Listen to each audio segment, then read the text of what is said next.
Podosfera, a primeira fronteira.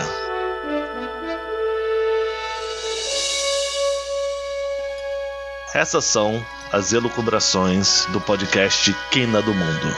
Sua missão? Explorar novos tópicos, buscar o engraçado e o sério. Covardemente ir onde nenhum podcast já foi.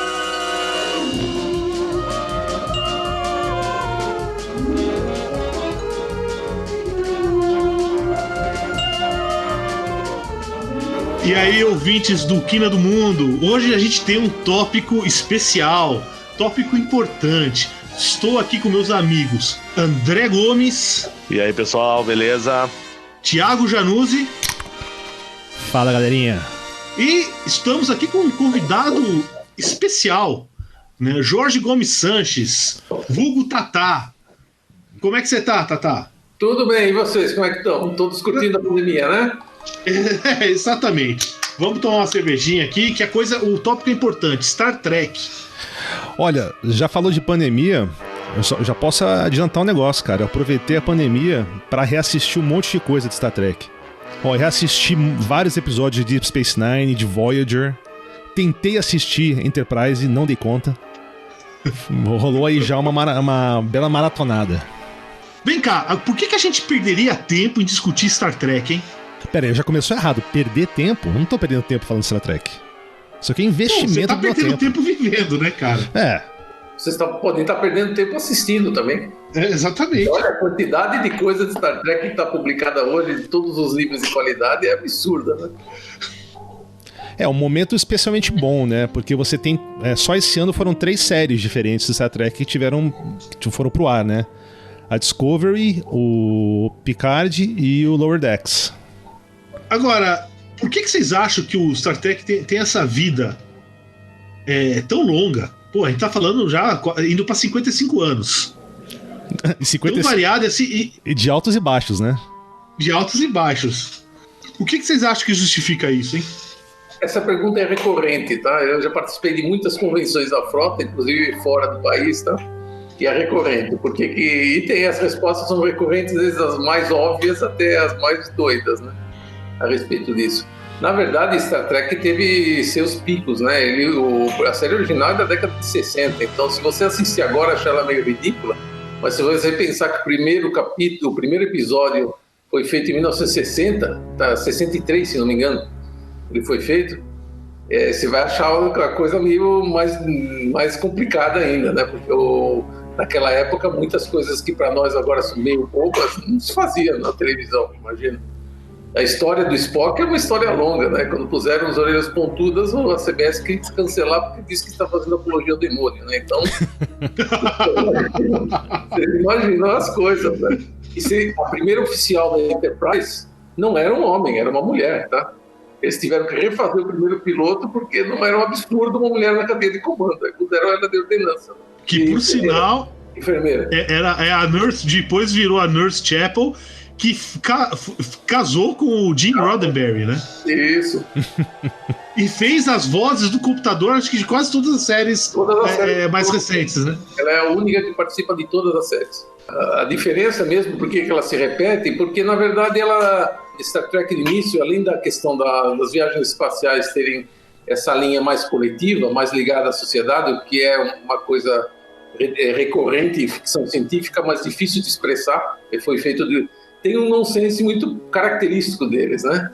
O Roddenberry teve a ideia de colocar um médico nonsense, e isso daí foi repetido em vários momentos, tá? E coloca um alienígena como uma coisa quase cômica, né? Beirando meio cômico, meio sério, o que é uma coisa diferente. Então, o modo como ele escreveu era um modo muito diferente, né?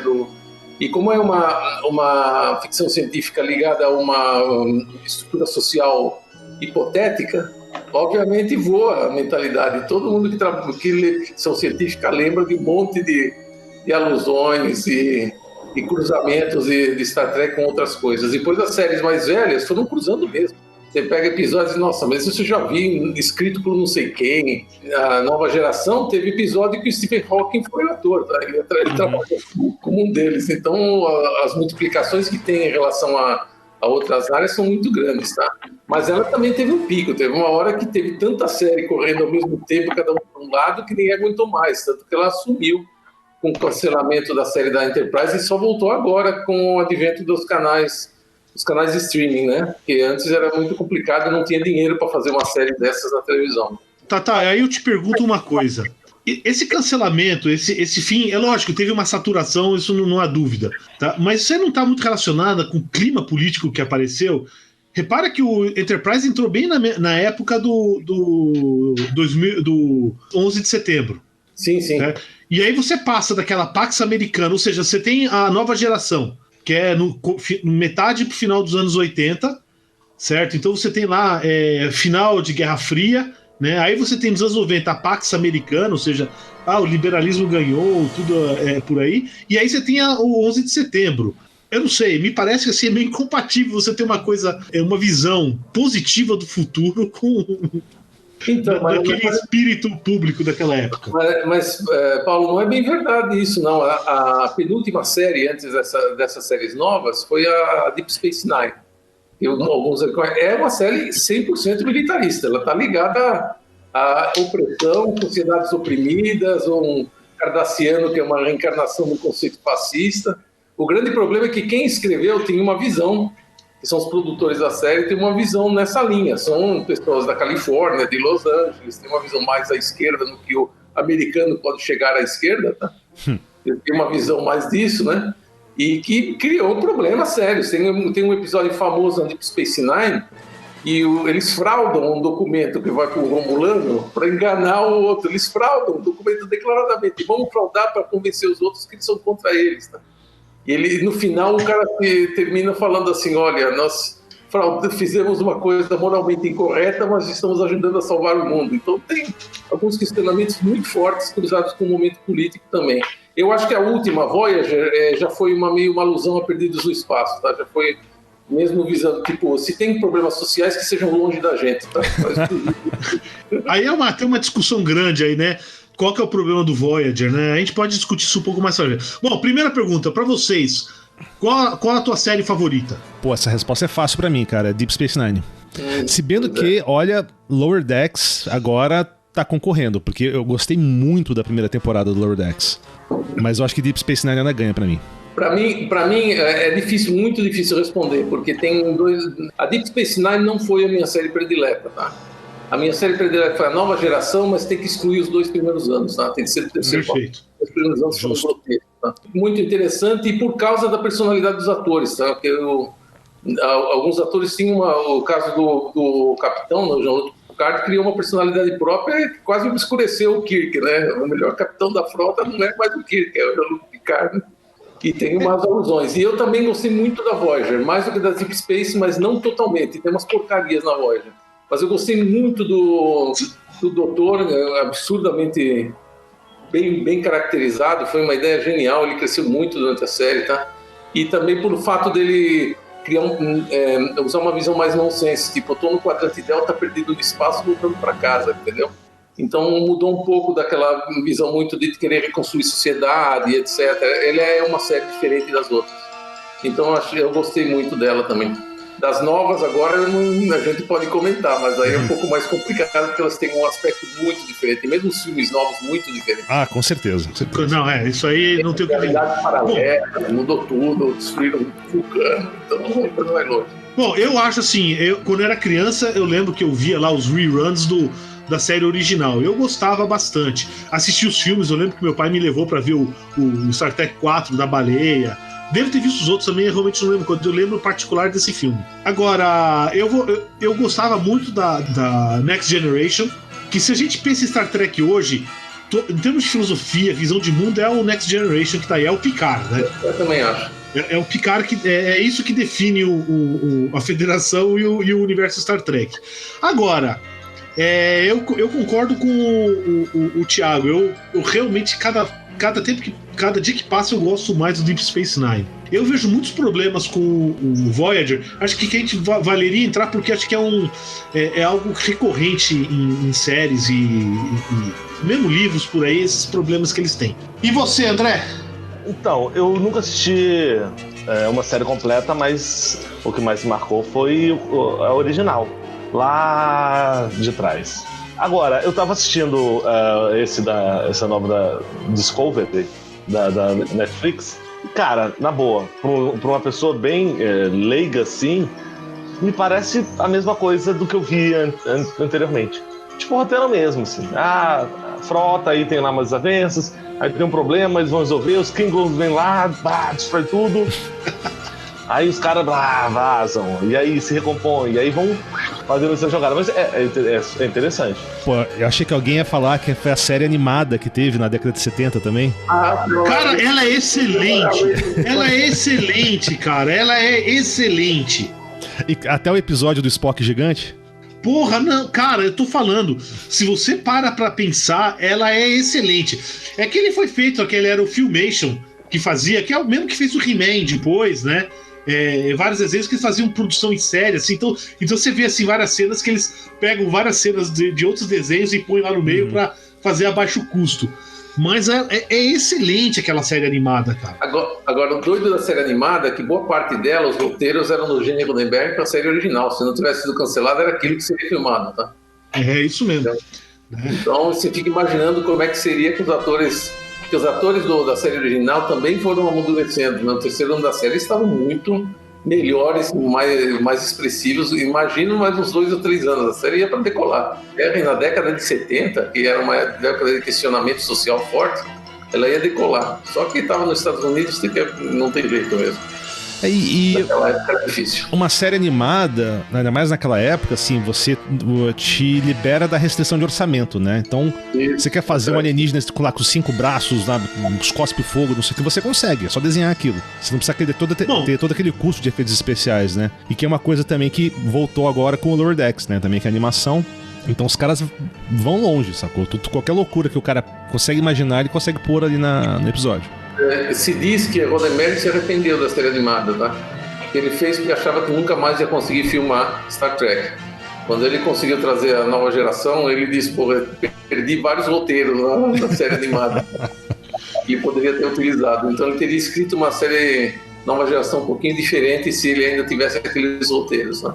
Isso é o que se fala no bastidor. Né? Só um pouquinho de história, né? O Star Trek, ele começa... eles tentam, o Gene Roddenberry, ele faz um piloto, que eu acho que é em 64, por aí. Isso, 63, 64. E aí, os caras recusam, e justamente um dos problemas que viram foi porque como é que podia ter uma mulher comandando, né? Que era primeiro oficial, e aí foi. E aí eles fizeram um novo piloto, que foi aceito, e chega lá, ele estreia em 66.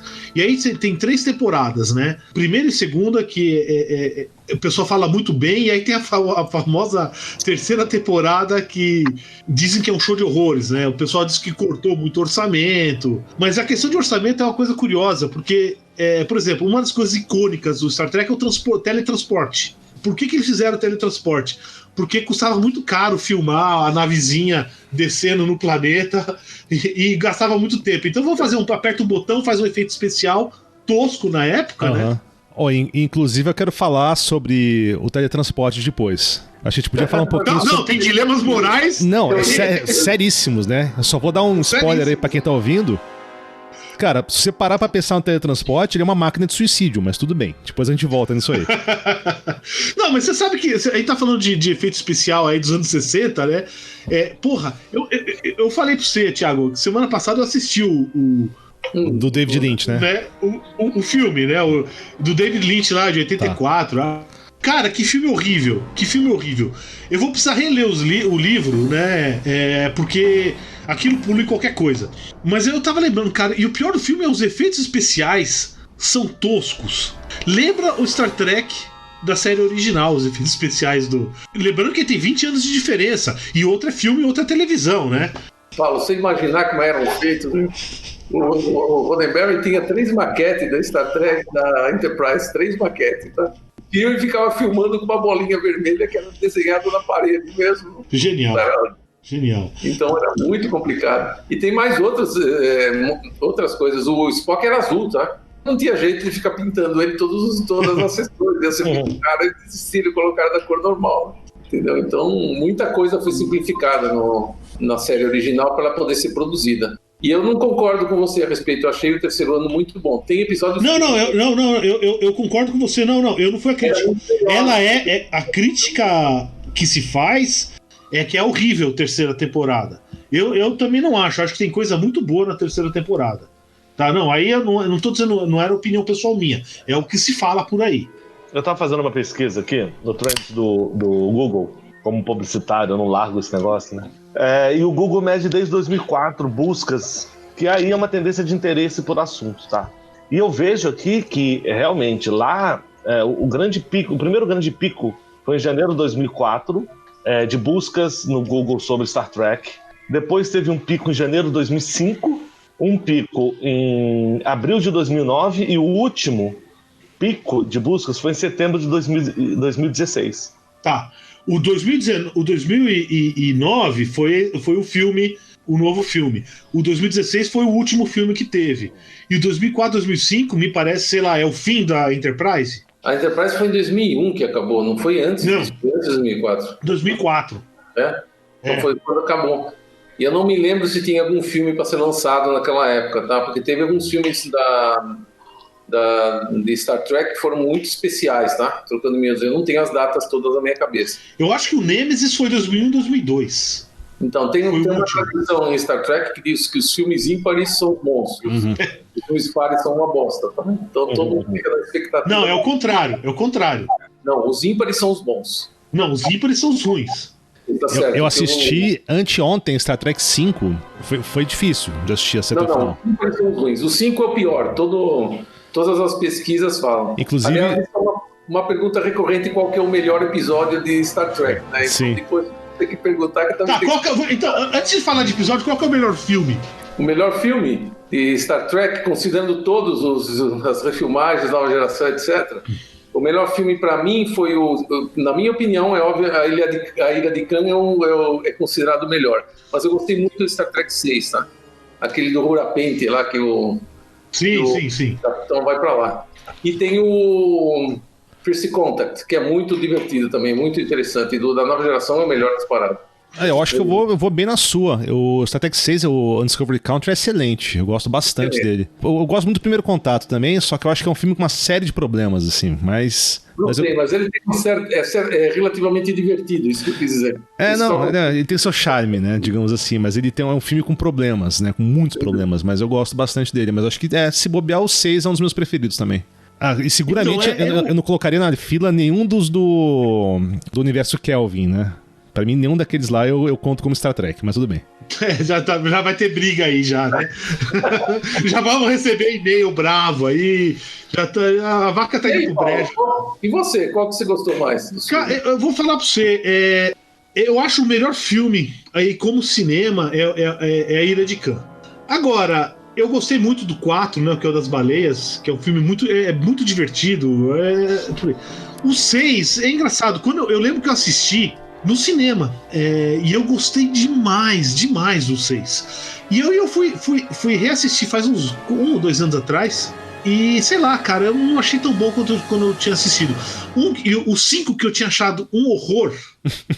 O 5 é um horror, pelo amor de Deus. Cara, eu não achei tão horroroso quanto Você gostou da imagem de Deus, né? Fala a verdade. Você tá sendo... Não, cara, só aquela frase do Kirk, né? O que Deus precisa com uma nave estrelar? Só isso já vale o filme, cara. Cara, na boa, como eu tava até conversando com o Paulo sobre isso, a impressão que eu tenho é o seguinte: quando os roteiristas de Star Trek não sabem o que fazer, eles criam um irmão novo pro Spock, sabe? Porra, então só teve 2 vezes que eles não sabiam o que fazer. Não, mas é uma saída fácil, sacou? Então você pega Star Trek 5 e a Discovery e já resolveu por aí. Tá, agora a pergunta também, ó.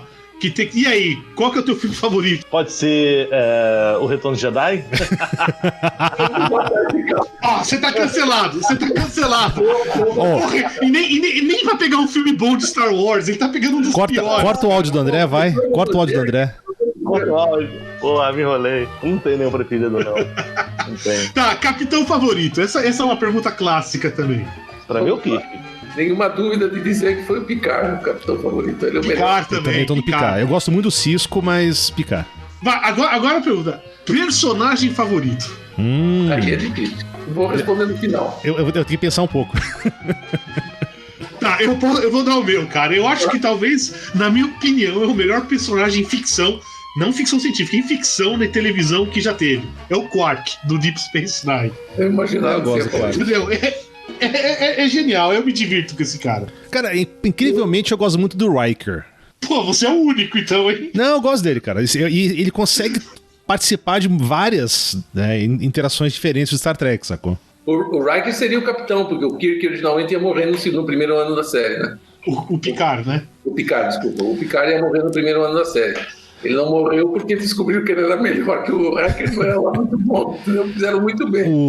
E o Riker, você repara, em várias cenas dele, ele tem que botar a perna em cima de alguma coisa, sacou? Eu gosto muito dessa repetição. Ele sempre vai falar com alguém, bota a perna em cima da cadeira, bota a perna em cima da mesa, bota a perna em cima do console, sacou? Eu gosto da consistência dele. Pra mim, o melhor personagem de todo o universo, né, sem contar esses novos que estão estourando agora, e mesmo os filmes. Os filmes aí é um pouco mais complicado, mas das séries é o Doutor da Voyager. Desculpa.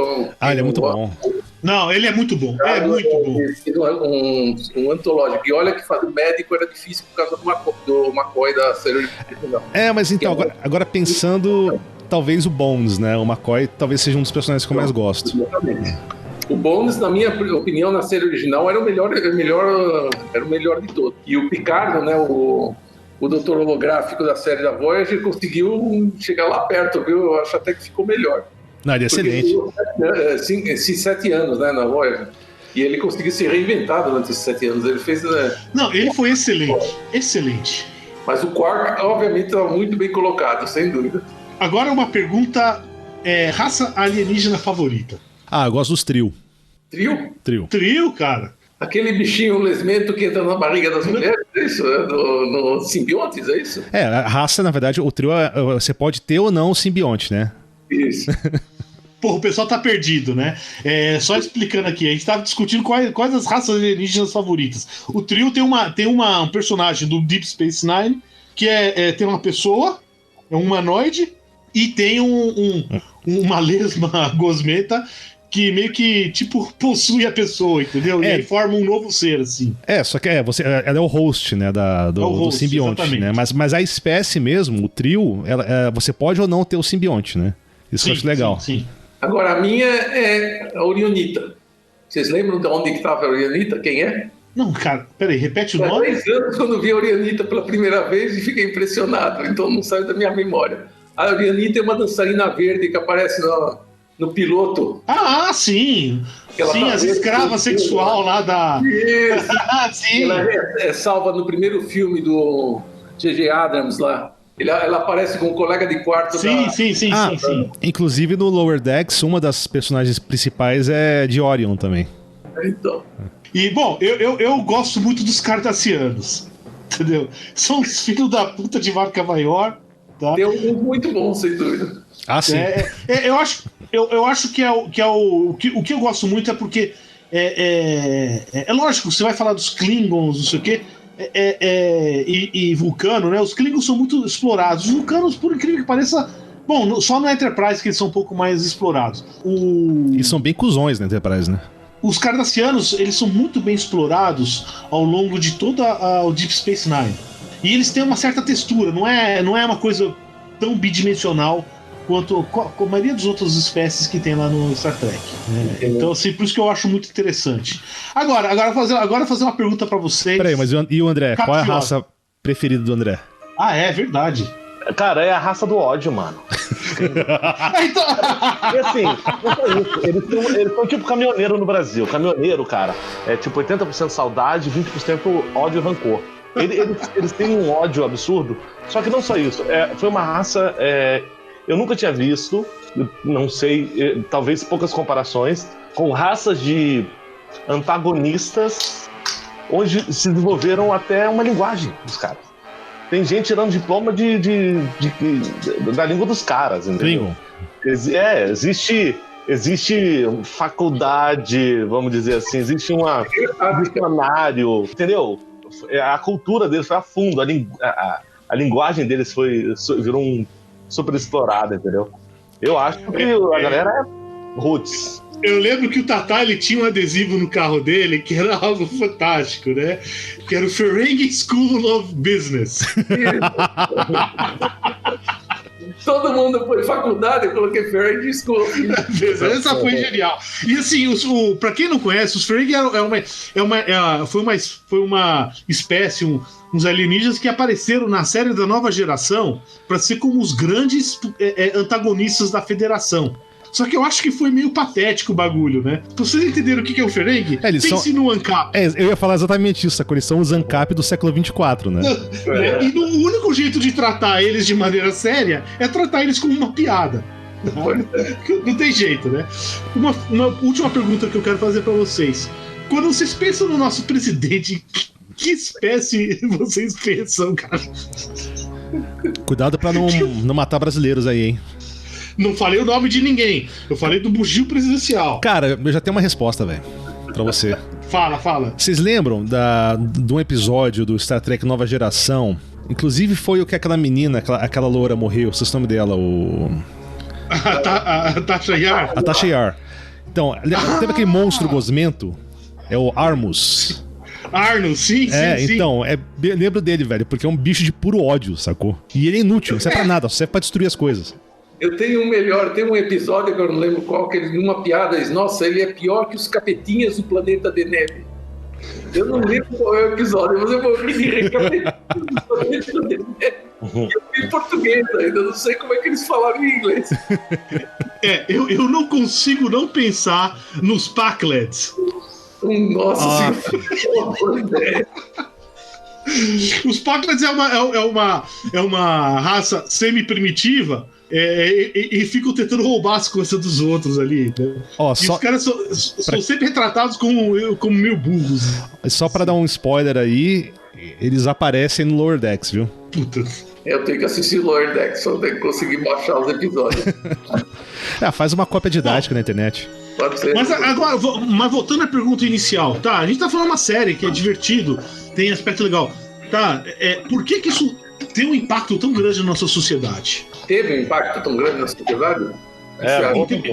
Em termos de cultura popular, algum programa de televisão teve maior? Pô, show da Xuxa, lógico. Eu acho que essa pergunta, Paulo, é mais complexa. Você pode dizer por que a ficção científica tem impacto na sociedade? Porque se você pensar bem, quando o Isaac Asimov escreveu os primeiros livros sérios de ficção científica, que antes dele era tudo piada, aí a pessoa parou para pensar qual é o nosso futuro, né? Mas a ficção científica sempre entrou para essa linha meio de realidade possível no futuro, né? E o Roddenberry teve uma ideia interessante, né, de ter um viés social, né, na discussão. E estava na década de 60, que é onde estavam aparecendo as grandes utopias, né, de liberdade, etc. Então ele pegou um caminho. É que fazer isso na televisão americana, na década de 60, totalmente macartista, cheia de problemas, era impossível. E ele conseguiu, né? Exatamente. Então acabou sendo um marco de uma espécie de reação à sociedade posta, como ela é, sem ser uma reação, estando dentro de um jeito mais onírico, né, mais divertido. Né? E acho que isso daí fixou o pessoal com isso. Pô, se a gente vai sonhar, vamos sonhar forte. Para quem vai sonhar com os limites que tem aqui? Então vamos acreditar que tem teletransporte, né? Que tem holodeck, tem coisa mais incrível que o holodeck. Ia mudar a sociedade totalmente, imagina. Não, cara, eu acho o seguinte, cara, se o pessoal já desperdiça a vida no Facebook, imagina se tivesse holodeck, cara. Cara, na boa, o holodeck, se parar pra pensar, se ele existisse mesmo, bicho, assim, 90% da programação dele seria pornográfica, velho. Cara, ninguém ia sair mais do holodeck, velho. Mas eu acho o seguinte, isso aí que você tá falando seria assim, aparece o holodeck, tá, pra quem, vamos novamente... Não vamos partir do pressuposto que todo mundo sabe o que é um holodeck, tá? Holodeck é uma tecnologia que aparece na nova geração. Basicamente é realidade virtual, mas assim, não é um capacete que você põe. Você entra num ambiente interativo que faz a realidade virtual. Então, o que eu acho bizarro é o seguinte, eu concordo com você. O pessoal faz o primeiro holodeck, seria para isso. Só que, porra, mano, passa, sei lá, 2-3 meses depois de ficar punhetando dentro do holodeck, ninguém não ia aguentar mais, não. Tá bom, Paulo, então tá bom. Beleza, então você tem um holodeck lá pra você. Você vai ficar 3 meses jogando xadrez com o Leonardo da Vinci e não vai fazer suruba louca com mina azul, sacou? Não, você pode fazer suruba louca com mina azul, entendeu? Jogar xadrez. Não, mas é que você tá sendo você tá pensando pequeno. Tem mina azul, mina rosa, mina roxa, mina amarela. Tem da cor que você quiser, cara. Cara, mas o fato é o seguinte, cara. É uma galáxia de possibilidades. Mina azul e mina rosa, mina verde, porque você não tem acesso. A partir do momento que isso fica barato, cara, porra. Não, talvez. Ó, eu vou fazer uma. Não, beleza. Eu acho que o Paulo tem razão, sim. Eu vou fazer uma analogia bem tosca, sacou? Por exemplo, numa era pré-internet, você ter uma revistinha de sacanagem era ouro, ainda mais se você for moleque. Hoje, o moleque entra no Xvideos, bota a putaria mais louca que ele puder imaginar e tá fácil, ele consegue o que ele quiser, né? Orgia louca com travesti anão. Tem lá. Então, tá, levando pra esse lado, acho que você tem razão. O famoso travadão. O travadão. Não, isso, você me lembrou a história, cara. Quando eu era moleque, tinha um barbeiro aqui perto de casa, né? Que eu tinha uns 13, 14 anos de idade, né? E eu chegava lá e tinha sempre aquelas pilhas de revista de sacanagem. Então eu gostava de ir na hora que tinha mais gente pra poder esperar, né? Pra ver as revistas de sacanagem, né? E aí um dia eu pergunto lá pro Toninho, falecido Toninho, eu falei, porra, mas por que tem... Cara, você fica comprando esses montes de revista de sacanagem? Eu falei, não, eu nunca comprei nenhuma revista de sacanagem na minha vida. Então, de onde aparece isso aí? Não é o pessoal que vem aqui cortar o cabelo, eles compram a revista, aí fica com vergonha de levar pra casa e deixa aqui. Caramba. Eu tô falando, cara, são pilhas imensas. Não, mas sempre tem, isso aí de barbeiro, é foda. Inclusive, uma coisa sobre barbeiro, porque o cara vinha lá com uma veja, na época, isso há muito tempo, uma veja, uma Isto É, uma super interessante, uma Playboy, e te entregava, falando, tudo bom, senhor? Você quer qual? Mano, você tinha que pegar Playboy, porque você ia ficar com vergonha de pegar a veja, entendeu? Porra, entendeu? Eu tenho um cara que você quer Playboy ou as amarelinhas da veja? Se tu não pega, a já te olha e fala, porra, mano, tem a chance, hein? Vou fazer um toque japonês em você. Ó, já que você falou de barbeiro, eu vou fazer uma homenagem aqui a um personagem do Star Trek, que é o Mott. Que ele é um barbeiro, e ele é um personagem de uma raça que são os Bolians, que eles são azuis. Só que o mais interessante, são todos carecas, né? Os Bolians não têm cabelo. E é o barbeiro do Picard, que também não tem cabelo. E é uma piada interna recorrente no Nova Geração, né?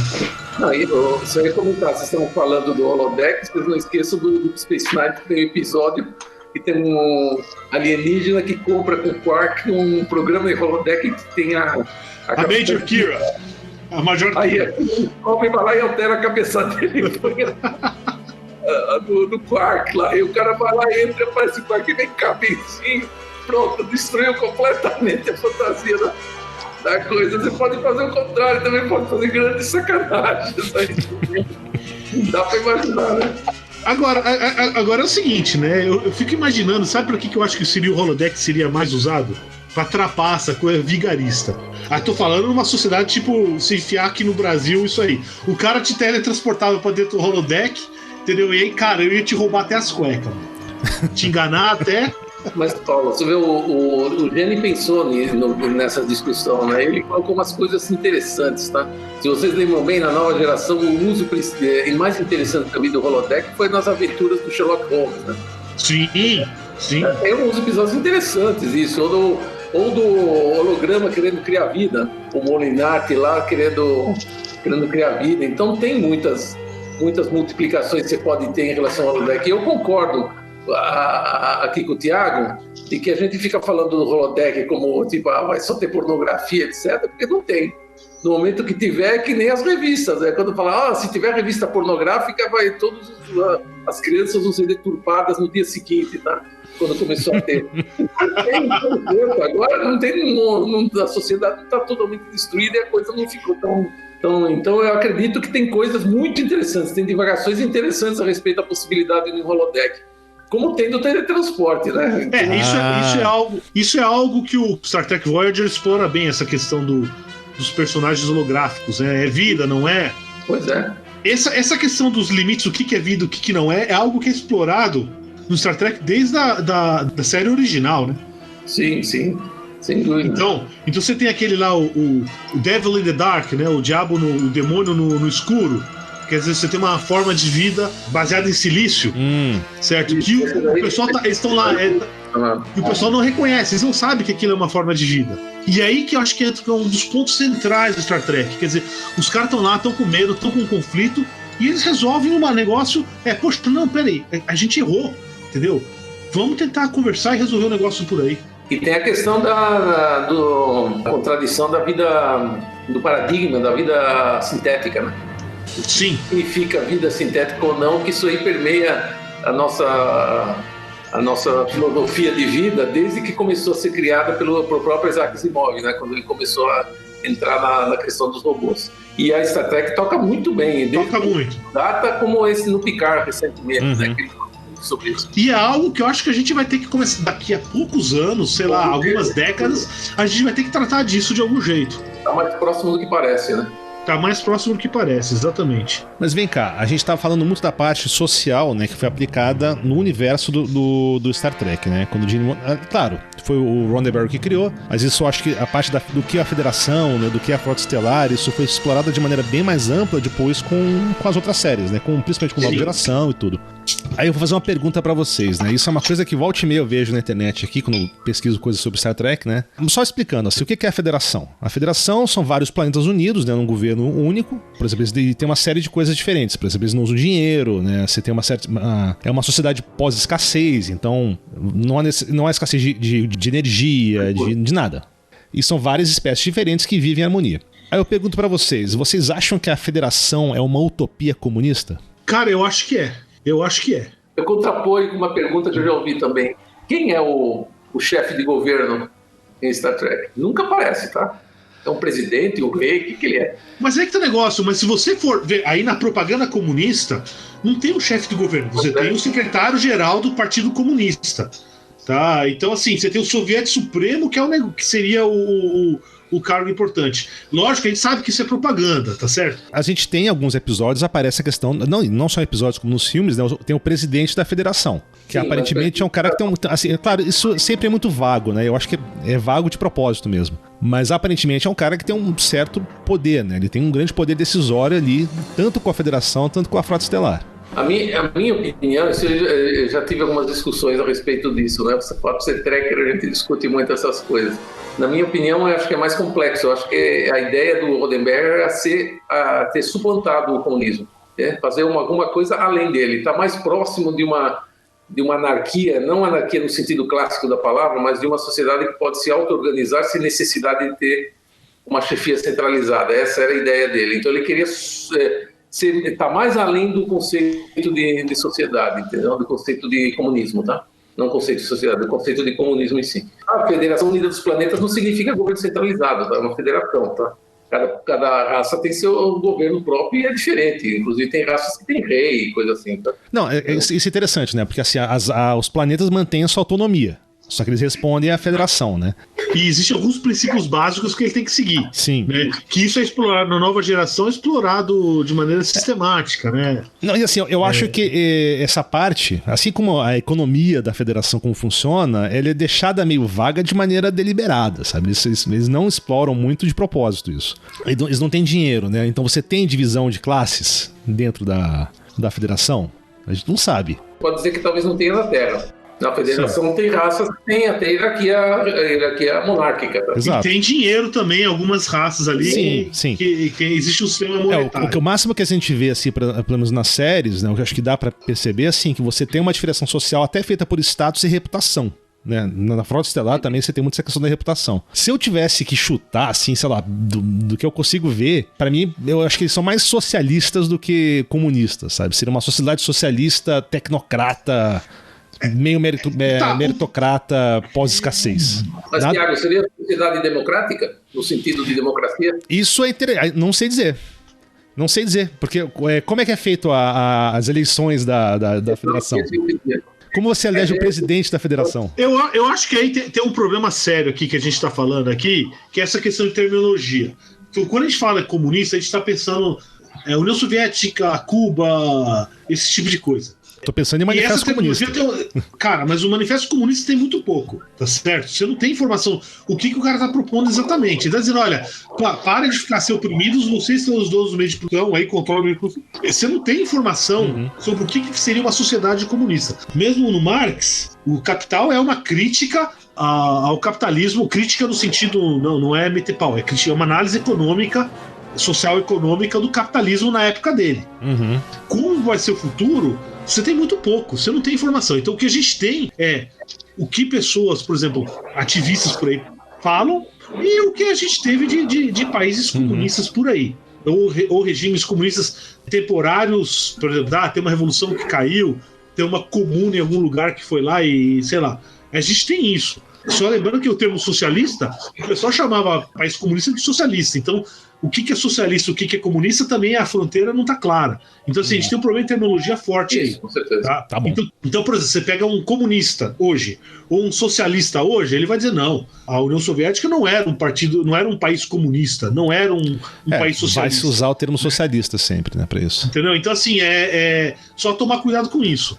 A gente não faz ideia... Mas assim, de maneira mais ampla, assim, sabe? No caso, assim, se a gente pensar no comunismo sem Estado, mas indo aí no anarquismo, né? E a federação claramente é um Estado, mas tudo bem.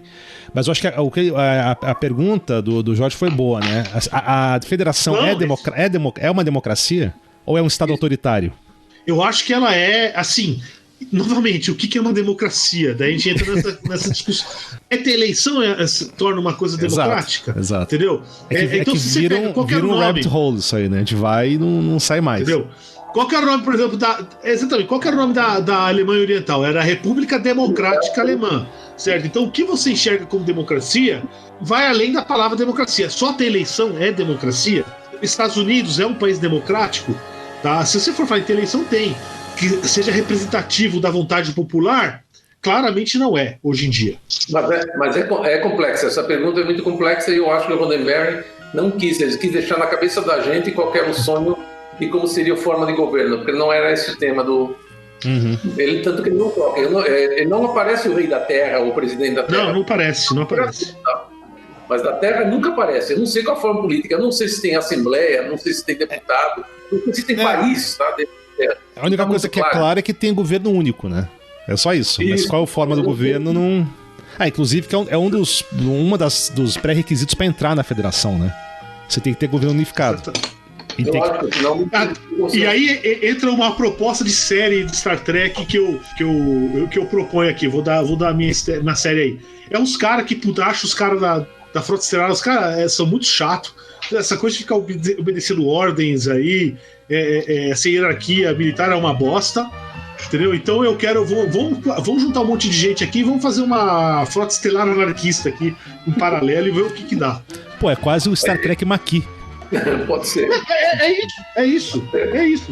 Mas você tem que lembrar outra coisa histórica, tá? O livro Fundação, acho que todos leram aqui o Fundação, provavelmente. Sim. Foi escrito em 59, tá? E certamente Gino Roddenberry leu aquele livro. Então ele fica imaginando, a utopia da futura sociedade vai ser pacificada porque ele vai ter todo mundo controlado como um número dentro de uma psicohistória da vida, tá? Isso está na cabeça da gente hoje. E o Roddenberry fez o contrário. Ele disse, não, ninguém é registrado, ninguém nada. Estamos nós aqui, existe individualidade, mas a sociedade convive com isso de um jeito linear. Agora, como é o processo político, vocês guardem e pensem para vocês. Quem sabe um dia a gente descobre. Ele quis dizer assim, que uma hora a gente vai descobrir um modo de governo que não está claro ainda hoje, que vai resolver a nossa futura sociedade. É uma utopia, basicamente. Eu acho que é essa. A gente nunca sabe, a gente sabe muito pouco do funcionamento da sociedade da Terra ou de qualquer planeta. O único que a gente tem alguma noção um pouco melhor é justamente dos Cardassianos e os Bajorianos. É o único que a gente tem. Do rei do Klingon lá, o Picard participa. Mas você não sabe nada da sociedade Klingon, entendeu? Então a sociedade Klingon, novamente, para quem não sabe, os Klingons eram os grandes protagonistas, um dos grandes protagonistas na série original, que eram amigos principais e eram amigos na nova geração, e amigos com períodos de algum conflito. Assim, ele se põe com uma sociedade guerreira, uma ética guerreira total, né? Agora, por exemplo, como é que você tem uma sociedade que só valoriza a guerra, não sei o que, consegue criar tecnologia? A gente não sabe nada da sociedade Klingon. Isso, e se você for fazer um paralelo na história da Terra, o mais próximo que a gente pode ter é Esparta. Pois é, eu acho que tem a ver. Esparta, sim, seria a coisa mais próxima. E Esparta, a gente sabe, certo, que eles eram corruptos, entendeu?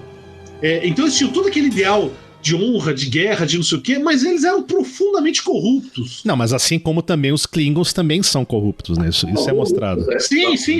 Não, é isso que eu tô dizendo. E o que o Esparta fez? Foi uma época lá, eles dominaram lá o Peloponeso um pouquinho a mais e acabou, entendeu? Então, você consegue imaginar um império intergaláctico espartano?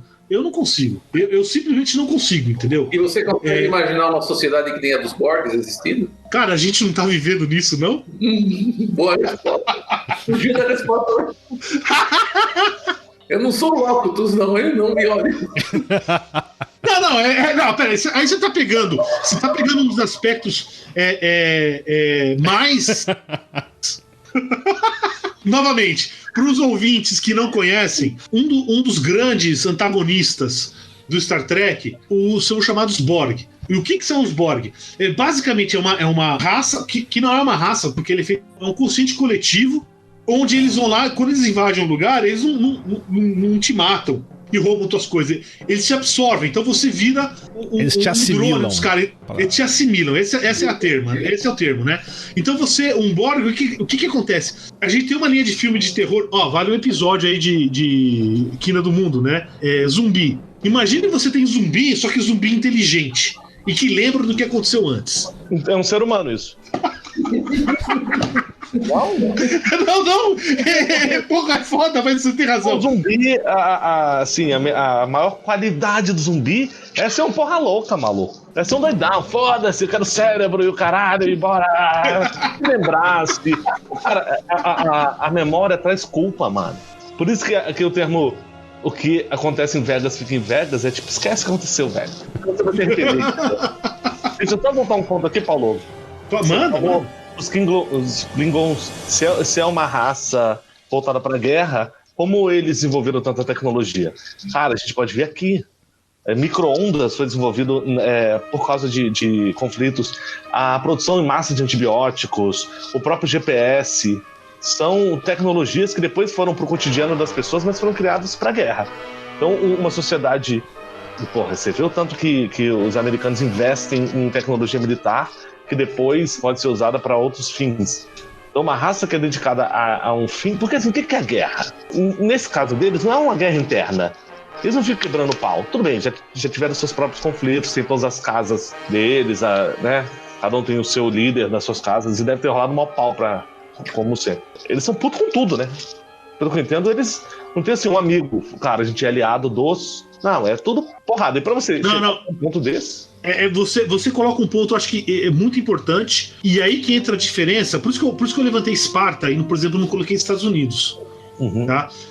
Porque o problema que acontece aí é o seguinte: cara, a maior parte dos americanos nunca serviu exército, nunca pensa em guerra. Ele pode até trabalhar no negócio, ele vai falar, é meu emprego, vou fazer isso. Se bem que uma porcentagem significativa da população, sei lá, 10, 20% talvez, não sei, em algum momento da vida serviu nas Forças Armadas, não sei que número que seria esse, tá? Mas o fato é o seguinte, mas a maioria das pessoas nunca teve contato nenhum, nunca pensou em guerra, nunca... Então, ou seja, ele leva a vida, eu concordo com o que você falou, boa parte das tecnologias foram desenvolvidas por isso. A diferença, assim, é por isso que eu levantei o caso de Esparta e não Estados Unidos, né, ou União Soviética, pelo seguinte, porque era a parte do cidadão, era o ideal do cidadão, era ser um guerreiro. Então ele era criado para ser um guerreiro. Entendeu? Então, ou seja, um cara que era um cientista, ou um cara que não fosse um guerreiro, era desprezado. Não é um cara importante na sociedade. E nos Estados Unidos isso não é verdade. Entendeu? Nos Estados Unidos isso não é verdade. E até na União Soviética também. Tá? Vamos falar uma sociedade bem militarizada, que era a União Soviética também, certo? Você podia ser um cientista e eles eram valorizados. Tinham um padrão de vida, eram respeitados. Então, assim, a questão da guerra e tecnologia, lógico, isso aí é difícil a gente separar no nosso mundo atual. Agora, no ethos do cidadão individual comum, existe uma puta separação. O teu valor não é porque você ganhou em guerra, que no caso do Klingon é a tua coragem no campo de batalha. O único jeito de você, pro Klingon, não existe coisa pior do que você dormir no teu sono, morrer no teu sono. Mas eles são então muito comparados com o ethos viking, né, de guerra, né? Pra você ir pro Valhalla, você tem que morrer em guerra. Exatamente, é esse tipo de coisa. Morrer em combate, não em guerra. Né? Em combate, entendeu? Você tem que ter uma morte honrosa. Então você morrer na tua cama de velho é desonroso. E aí entra eu não tinha pensado nos Vikings, mas os Vikings entram muito nisso. E lembrando que os Vikings é um período da Escandinávia. Que, sei lá, vai do ano 600 até o ano 1100. Então antes disso não era exatamente isso, depois não era mais. Como funcionaria uma sociedade viking ou uma sociedade espartana com tecnologia? Não, só queria um comentário. Eu acho que a questão de sociedade militarista sempre permeou a cabeça do Roddenberry. Tanto que ele criou outras raças que são militaristas diferentes. O Cardassiano, por exemplo, é tão militarista, mas não é honrado. Exatamente o contraponto. Tanto que eles são inimigos de sangue dos Klingon por causa disso. Tá? E os próprios Romulanos. Os Romulanos. Uma estrutura social completamente hierarquizada, tá? E as pessoas não são iguais dentro do... Tanto que teve até o Nemesis toca nisso, dizendo, olha, tem Rômulo e Remo. Então, é tão hierarquizado e tão preconceituoso que tem as pessoas que são diferentes, né? Dentro da própria sociedade. E ele ficou brincando com isso. Eu acho que a característica principal do Klingon não é o militarismo. Na época isso apareceu muito, mas é principalmente a questão da viver com honra, tá? Tanto que é contraditório às vezes, porque às vezes os Klingons aparecem como os certos nas guerras, porque eles têm honra o que estão fazendo. Estão fazendo de modo violento, entre aspas, mas estão fazendo com honra. Aparece, inclusive, em alguns aspectos, sendo colocados desse jeito. Aí eu contraponho isso a uma fala do Worf, que era um Klingon da Federação, que ele diz o seguinte: no momento que o pessoal estava questionando a honra dos Klingons por uma tática de batalha, lá no Deep Space Nine, ele fala, olha, em guerra não existe honra maior do que a vitória. Não, mas isso é interessante, né? Porque você pega tão forte isso no Star Trek que demorou muito pra você quase que assumir que a Frota Estelar é uma instituição militar mesmo.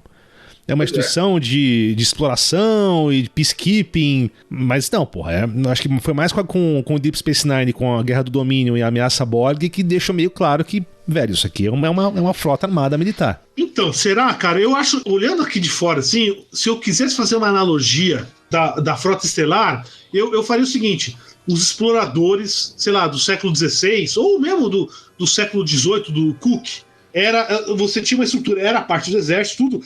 Eles eram exploradores, tinha uma hierarquia, o principal propósito deles não era a guerra, mas eles estavam armados para brigar. Sim. Então imagina assim. Então imagina, que por exemplo, muda isso, né? Isso muda com o desenvolver da série, eu acho. Eu não acho. Eu acho que é o seguinte: eles não têm um exército formal, certo? E aí no momento que você tem uma guerra, é esses caras que assumem. Então é um pouquinho mais sutil a coisa, eu acho. Talvez. Não, mas notem que em Star Trek, na Federação, a Enterprise, por exemplo, não é uma nave da Federação, ela é uma nave da Terra que está na Federação. Se vem a nave Vulcana, ela é completamente diferente, a tripulação é outra e também é uma nave da Federação. Tá? Isso não está claro, hein? Tá, as naves que são de exploração, eles são naves, inclusive a sigla que aparece é USS, é United Starship... Space Starship. Eu não sei. Entendeu? A discussão marca disso, mas tanto que aparece os vulcanos, aparece uma nave completamente diferente. Tá? Não, eu tô falando isso pelo seguinte: o Deep Space Nine tem um episódio divertido que é o Nemesis, entre aspas, do Cisco. Sim. Certo? Que é um vulcano que ele capitaneia uma nave da Federação, que é uma, sei lá, é uma igual às outras por lá, tá? Com tripulação vulcana. Mas isso aí não tá bem claro, mas assim, é que você tem as naves da Frota Estelar, e aí você vai ter algumas naves que eu acho que elas têm, sabe, tipo esse caso aí, vai ter só uma espécie lá, né? Só humano, só vulcano, só andoriano, sei lá. E você tem naves que não fazem parte da frota. Então você pode ter, sei lá, o instituto lá, vulcano de pesquisa, pode ter lá uma nave deles que eles mandam. É isso que eu acho. Que então, não é da Frota Estelar. Porque você tem a Frota Estelar, que é multiétnico, não sei o quê, e você tem organizações de cada planeta. Mas, novamente, isso tá tudo... A gente não sabe nada da Federação, no fundo. Não, assim, a gente sabe muito mais da Cardassia Mas eu acho que da Federação. São duas coisas, assim. Eu acho que é meio deliberado essa... Sim, com certeza. Essa falta de informação e para várias coisas. Essa frase eu peguei, achei muito boa. Né? Star Trek é consistentemente inconsistente. Isso. Perfeito. Né? Então, uma coisa que é falada hoje, na próxima série, na próxima temporada, pode mudar completamente. Bom, a federação não é militarista. O objetivo da federação é exploração. Então as naves, por definição, as naves comuns, elas são de exploração. Em cada planeta, cada parte da federação pode ter suas naves de guerra, de defesa. Não, na verdade é exatamente o contrário, tá? A federação nasceu... não tá claro. Uma força em multi-sociedades, não pode ter multi-países, porque não são países, para fazer uma defesa. Eles têm um tratado de autodefesa, tá? Todo mundo, e tem naves de exploração que não são da Federação. A Enterprise é uma nave de exploração, então ela, em princípio, não é uma nave da frota, tanto que a tripulação é toda da Terra, o que não proíbe de ter um vulcano lá, não é proibido. Mas não é uma equipe multiétnica, tá? Então hoje... Cara, eu não sei se isso aí, nunca ficou claro isso aí. Não é simples isso, mas isso era o que o Roddenberry tinha pensado. Não pensou na Enterprise como uma nave militar, mas achou que tinha que ter capacidade de defesa. Tá? Mas tem mas com hierarquia militar, né? Exato. Militar, claro. Mas essa hierarquia militar é como se fosse uma hierarquia de Estado. Não, é por isso que eu faço. Não é. É hierarquia militar. Tem que seguir a ordem mesmo. Não é só isso. É por isso que eu faço analogia, por exemplo, com os exploradores do passado, entendeu? Porque qual que é o negócio, cara? Você tá no meio, na puta que pariu. Cara, não adianta você pedir ordem. Você não vai receber ordem de ninguém. Você tá por conta. Então, os caras estão te matando, você vai ter que decidir o que você vai fazer. Você vai lutar contra? Você vai se retirar? Entendeu? Você vai se entregar? É você que vai decidir. Então tem essa autonomia que não é típico de força militar. Força militar, toda a estrutura dela é baseada numa hierarquia e comunicação. Entendeu? Ou seja, você não vai pra puta que pariu, exceto talvez algum contingente de força especial que vai lá atrás das linhas inimigas, etc. Mas se você tirar as forças tradicionais, não, cara. Existe uma linha de comando. Separação. Não, existe uma linha de comando e uma fronteira bem definida. Esse lado é nosso, o outro lado é dos caras. Entendeu? Então você pega o grande explorador inglês, James Cook, final do século XVIII, que é o cara que explorou metade do mundo aí. Era militar? Eu não sei. Provavelmente ele era um militar. Devia ter um cargo lá. A missão dele era militar? Em algum sentido você pode dizer que era. Certo? Então, mas acho que a analogia seria isso. Então você vai ter uma estrutura militar, mas não é militar exatamente. Mas tanto é que o capitão tem um poder quase absoluto dentro da nave, né? Ele tem uma autonomia muito grande. Nessa temporada da Discovery, tá? Star Trek Discovery, eles deixam bem claro, assim, logo no primeiro episódio, quando os Klingons aparecem, rola um fight, um deles morre, aí rola uma porradaria solta. Ele falou, cara, os caras estão com nave militar, porque os caras são militares. A Federação não tem fins militares, nós somos exploradores. Por isso que nossas defesas, a gente não dá pra encarar de igual para igual. Mas eu acho que isso só mostra a complexidade do Star Trek, a profundidade que tem em Star Trek e como ela tem essa liberdade de ser misteriosa, de não ter todas as respostas e ter umas mudanças, coisa que, por exemplo, o Star Wars não pode. Um Jedi é um Jedi, um lado negro é lado negro. É bem muito simples. Eu acho que a venda de Star Wars é simples demais.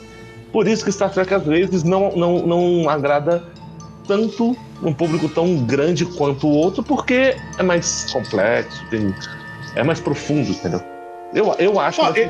Não, eu concordo com você e só pra confirmar o que você tá dizendo, assim, pega o filme, não o último filme do Star Wars, a última trilogia, o segundo.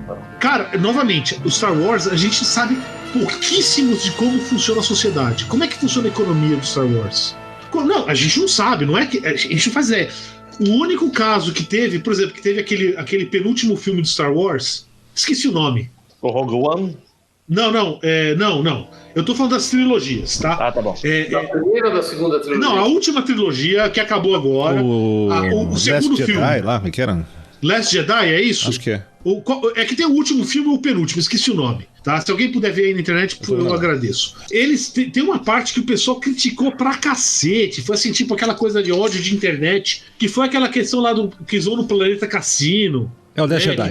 The Last Jedi. Você vê, é um dos poucos assim, aspectos que a gente vê assim, como é que funciona aquela sociedade. E o pessoal caiu em cima. Foi assim, que eu achei fenomenal. Mas, Paulo, eu acho que tem duas coisas aí.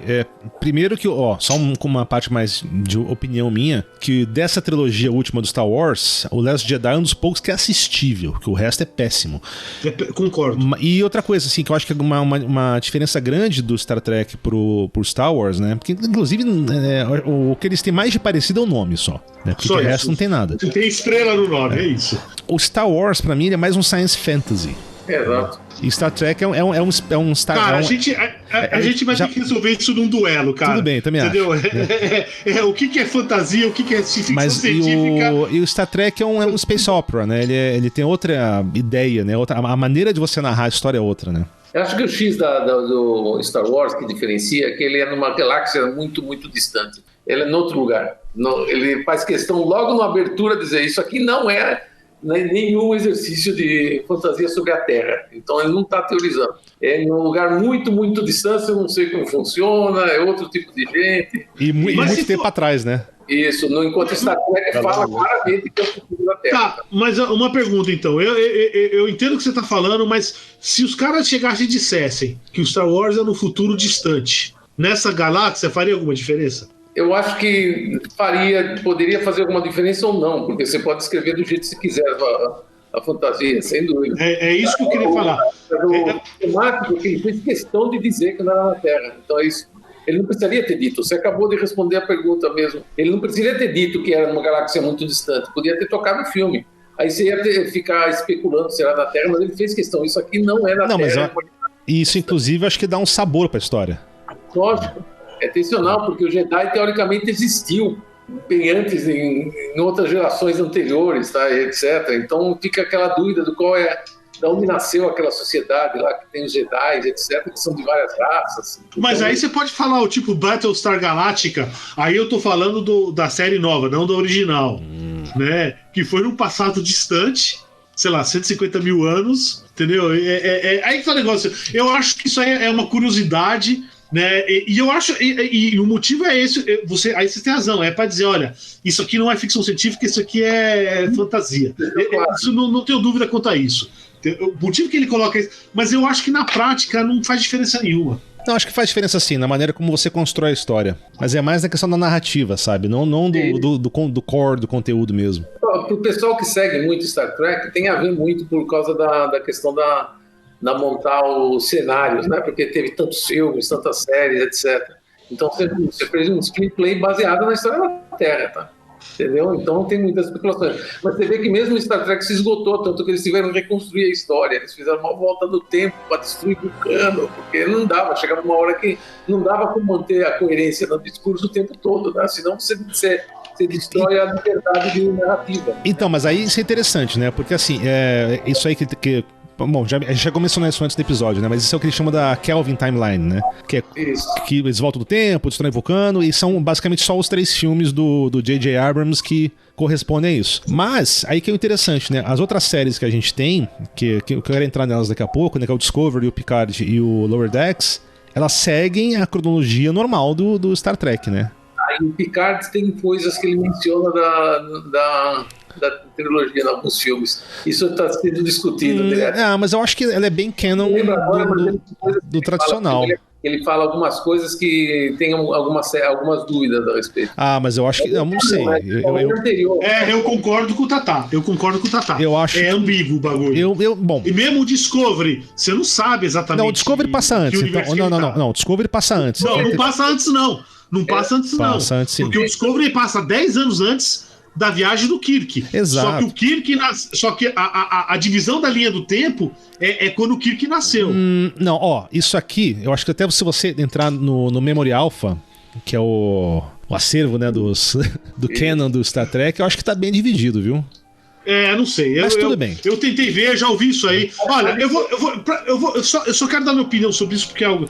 Cara, honestamente, eu tô pouco me fodendo. Não, eu estou falando, vamos destruir a narrativa só para ser canônico? Isso é um problema crônico. Não, porque é o seguinte, cara. Porra, o bagulho dos anos 60, entendeu? Tudo pelo cânone. Como assim, não? Cânone é importantíssimo. Não, é isso que eu não consigo entender. Porra, cara, tudo isso é besteira, entendeu? Eu prefiro que os caras façam algo decente, relevante pra gente, do que ficar tentando fazer consistência com algo que os caras fizeram nos anos 60, mano. Mas essa é a opinião minha. Mas eu volto ao que eu falei. Star Trek é consistentemente inconsistente. Faz parte da franquia ser inconsistente. Cara, né? Perfeito. Então não tenta ser consistente, cara. Não, mas na verdade não é essa. Eles não tentam ser consistentes, mas eles gostam de parecer consistentes, senão não tem Exatamente. Exatamente. Senão você não tá falando de Star Trek, tá falando de outra coisa. Que foi talvez uma das virtudes e problemas do Enterprise, né? Porque boa parte dos negócios eles tentam. O que eles estão tentando? O Enterprise, só para o pessoal que não conhece, o Enterprise foi uma série que foi, acho que de 2001 a 2005. Da série de televisão, exceto essas novas que estão tendo agora, foi a última. Depois o Enterprise ficou 5 anos sem ter nada, até ter os filmes do Abrams. E assim, qual que foi o problema dela? Ela tentou ficar tratando muito o problema de origens. Ficou tratando a origem de tudo quanto é coisa que se falava nas duas séries, em vez de criar vida própria. Assim, é problema entre aspas, porque eu, como sou fã, eu acho legal, eu curti isso aí. Né? Então, por exemplo, se você pega os Klingons, que a gente já falou bastante, na série original, era simplesmente homens morenos. Né? E aí, se você pega na nova geração, né, eles são alienígenas, tem uns bagulhos esquisitos na cabeça. E aí, o que a Enterprise faz é tentar arranjar uma justificativa para isso. E aí tem uma recomendação minha pro final, né? Que pra mim, acho que é um dos melhores episódios que tem de todo Star Trek, porque ele é um do Deep Space Nine, né? Que é o exatamente. Esse Tribbles and Tribulation é sensacional. Exatamente. É ótimo esse episódio. Considerado um dos melhores episódios de todos. Que eles pegam imagens da série original e inserem os personagens ali. E aí chega um certo momento que o Worf, que é um Klingon, de verdade, né? E aí eles falam, aí o pessoal fala, não, peraí, esse cara. Veja, pro pessoal que não assistiu, os caras estão numa. Eles estão vendo, eles estão nas imagens da série original. Isso. Certo? Parece o Kirk apontando o dedo pro Klingon. Exatamente. Aí os caras falam, não, peraí, quem que é Klingon? Tem um Klingon aqui? Não, peraí, quem que é Klingon? Isso o pessoal do novo, né? Isso são Klingons? Porque na época, o que era? Na época do Kirk, os Klingons eram que nem Aí pergunta pro Worf, né? O Worf, né? Pô, mas não, a gente não gosta de falar sobre isso. Aí o Enterprise vai lá e tenta, acha toda uma história, até legalzinho o negócio, entendeu? Mas se você não conhece todo esse contexto, porra. Cara, eu tenho uma dificuldade tremenda de gostar de Enterprise, cara. Não, a Enterprise tem um problema maior. Não é por isso que eu não gosto. Eu não gosto porque escolheram os atores horrorosos. Sei lá, eu não tenho muito problema. Eu achei muito ruim o screenplay, sem dúvida. E os atores, nossa senhora. Talvez exceto o doutor. Não, assim, o que me incomoda, por exemplo, porque criaram lá toda a questão com os Indy, que é uma raça que desaparece depois. Desaparece, não, isso eu concordo. Foi um ano inteiro, uma temporada inteira que foi um negócio que. Aquela temporada porque não estava dando sucesso, eles vão fazer outra coisa. Aí a Jeremy Taylor e o Berman lá decidiram, vamos escrever um negócio. Eu queria voltar para um assunto que eu acho que talvez é central quando a gente fala de Star Trek, que é a chamada Prime Directive, a primeira diretiva. Tá? E que inclusive, vamos explicar o que é, né, a Prime Directive. Não, exatamente. Tá. Basicamente é o seguinte, existe uma primeira diretiva que isso está aplicado à exploração, a ideia é, e eu acho que é muito interessante porque ela é baseada na história humana, cara. A gente tá falando da colonização da América. E a ideia, a premissa do negócio é, olha, chegaram os europeus aqui na América e foi uma destruição. Parte, pura crueldade, vamos escravizar, matar, roubar. Parte, estamos trazendo um monte de doença esquisita e tá matando, que isso matou aos milhões, né, os povos originários. E parte também, a gente impondo, os europeus impondo um monte de coisa na população originária. Então eles tentam fazer o seguinte, olha, a gente tem algumas exceções. Primeiro, a gente não vai interferir em assuntos internos de outras sociedades. O que quer dizer isso? se eu for lá, faço uma cagada lá, ó, cara, você se ferrou, entendeu? Você vai ser julgado pelos caras, pela lei dos caras. A outra coisa é a seguinte, olha, e povos primitivos entre aspas, quer dizer, povos que não têm contato com... basicamente povos que não têm velocidade mais rápida que a luz. Exatamente, certo?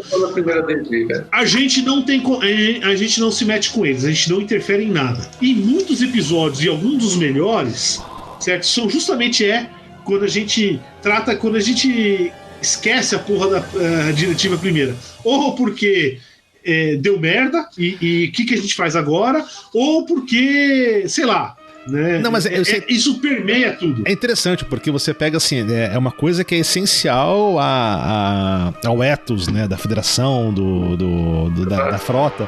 Só que ela é quebrada constantemente, né, nas séries, né? Mas eu acho que é intencional. Eu acho que o Roddenberry queria questionar o que é ética no sentido mais menos intelectual, tá? Porque ele criou uma regra ética, mas as regras éticas existem para serem discutidas, porque a ética não é baseada numa regra que a gente coloca no papel, entendeu? Então, cada vez que você questiona a primeira diretriz, é porque tem alguma ética por trás, tá? Uma outra ética. E aí você vira, qual delas tem mais valor? É esta ou aquela, tá? Então, por exemplo, tem um episódio, agora não me lembro qual, que, tipo, romper a primeira diretriz foi necessária para que aquela sociedade não desaparecesse. Tá, então eu vou te falar, é um episódio onde os caras estão... o Data atende um telefonema. O Data é um androide e ele atende um telefonema. E é uma menininha de um planeta que tá tendo um problema lá geológico. E aí ele começa a conversar com ela, ele começa a trocar ideia, fazendo de conta que ele tá no planeta dela, né? Uhum. E aí fala assim, chega um momento, porra, ela vai morrer. Eu não posso deixar ela morrer. E aí ele vai lá e começa a ajudar. E aí chega o Picard, né, o capitão, né? E ele já começa a fazer lá aquela coisinha, ó.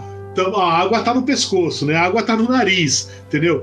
A gente tá fodendo com isso aí. E isso é uma coisa que permeia todas as séries, né, do Star Trek. Tá? E aí tem uma do Enterprise que é muito interessante, que eles vão no planeta que tem duas espécies de humanoides. Na época do Enterprise não existia a primeira diretriz, hein? Lembra que sim. Exatamente, é pré-primeira diretriz. Porque a primeira diretriz aí... foi tirada mais dos vulcanos, né? Então foi com a fundação da Federação que... Perfeito. Foi adotado. Perfeito. Boa colocação. Esse episódio, o que acontece na Enterprise? Eles vão no planeta que tem duas espécies de humanoides. Então imagine se os Neandertal tivessem sobrevivido. E imagina que esses Neandertal eram mais burros, essa outra espécie era mais tosca, burrona. E aí a gente tem um negócio que não aconteceu no nosso planeta, né? Que os outros não mataram e executaram. Então tratava os caras bem e tudo. Só que o povo superior, entre aspas, estava com uma doença genética que eles iam ser extintos em 200 anos. E aí a questão toda, o dilema moral, eles chegam lá, não, vamos ajudar, lógico, os caras estão morrendo, vamos ajudar. E aí um médico da espaçonave, que é um alienígena, esqueci o nome dele. Flox. Ele fala, olha, você tá se metendo num problema que não é problema teu, cara. Porra, isso não é assim, não sei o quê. E aí começa aquela discussão, olha... Não, mas eles estão morrendo, a gente não pode deixar as pessoas sofrer. Tudo bem, mas esses outros que são bem tratados, não são tratados como escravos ou exterminados, eles estão lá, cara, e aí essa é a oportunidade deles de crescerem. E daí a gente não sabe o que vai acontecer. É lógico que a tripulação da Enterprise, dessa aí, acaba decidindo, olha, é problema de vocês. Se vocês arranjarem uma solução, maravilha. Se não arranjarem, deixe a história correr seu curso. Ou seja, né, a primeira diretriz é cada um com seus problemas. Problema, todo mundo tem. Eu não acho que é só isso. Eu acho um pouco mais. A primeira diretriz permeia na definição de vida, entendeu? Permeia fortemente. Entendeu? Que também é uma questão ética terrível e difícil de você trabalhar. Mas isso está na filosofia desde muitos anos. Sim. Tá? Então, ele não vai tratar questões filosóficas de existência desse tipo fortemente. Ele coloca isso apenas levantando. Se ele já estimular as pessoas a pensar, eu acho que é o que o Roddenberry pensa. Agora, tem uma coisa mais crítica, a questão de... Tem uma questão ética que inventaram no Star Trek que eu acho que nunca ficou muito bem estabelecida. Por que a Enterprise não tem cloaking device? Por que a Federação não usa? Cloaking device, aquele dispositivo que tem os romanos que esconde a nave. A Enterprise não pode usar, a Federação está proibida de usar. Não, a nova geração resolveu isso aí, né?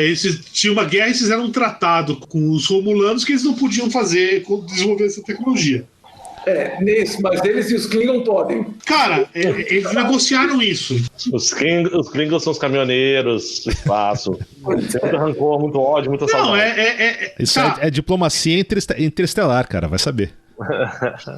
Assinaram o tratado lá, zoados, se deram lá, mal nessa, né? Se deram mal nessa. Se deram mal, será? Talvez eles não tiveram outros benefícios, entendeu? Não sei. Mas é algo assim. Porra, não, e é um tratado que foi assinado, sei lá, 80 anos antes, né, cara? Porra, tratado, sei lá, devia ter tempo de validade, né? O Enterprise do Kirk rouba o dispositivo e coloca no Enterprise, ele chega a utilizar. Sim, sim. Não, e aí tem até um episódio da Nova Geração, que é do. Aí, ó, Thiago. Os dilemas morais do Jonathan Frakes, o Riker, né? Quer dizer que a federação estava desenvolvendo escondida, pelo menos uma parte da federação estava desenvolvendo de maneira escondida um cloaking device. Cloaking device é o seguinte: camuflagem, então ninguém te vê. É isso. Para isso vão. Novamente, a gente sempre assume que a pessoa conhece, mas eu garanto que boa parte dos nossos ouvintes não conhecem. Se bem que nessa altura do campeonato, cara, o pessoal já abandonou, né?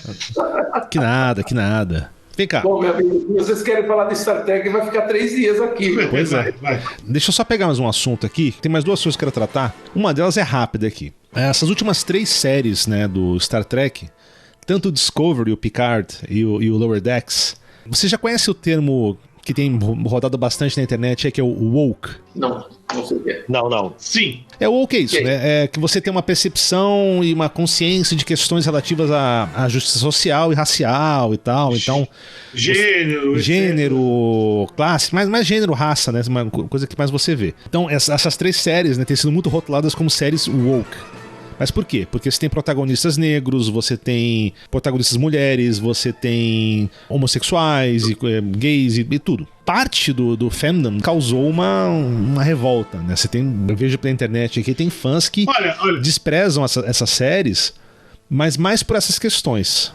Do tipo assim, né? Vocês tiraram o Star Trek da gente, sabe? E daí vai, né? O que vocês acham sobre isso? Olha, eu vou falar o seguinte. Pessoalmente, eu tenho bons amigos que, por exemplo, não assistiram ou pararam de assistir o Star Trek Discovery, tá? Um dos motivos principais é porque a protagonista tinha o nome de homem.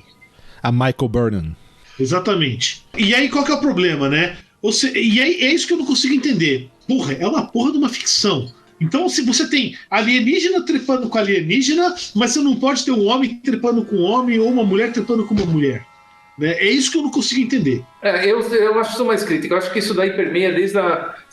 Não sei se vocês lembram de um episódio da Nova Geração que acharam uma raça que tem 3 sexos. Sim, não, isso é o Enterprise. Não, teve uma da Nova Geração que essa eu não lembro, então. Tem um sexo tipo masculino, entre aspas, feminino, entre aspas, e tem o cuidador, entre aspas. Que tinha um episódio da Enterprise que era assim. Tudo bem. Foda-se, não interessa.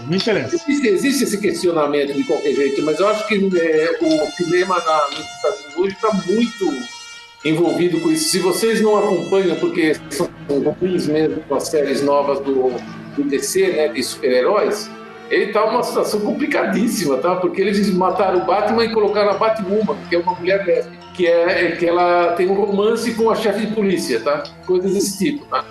Entendeu?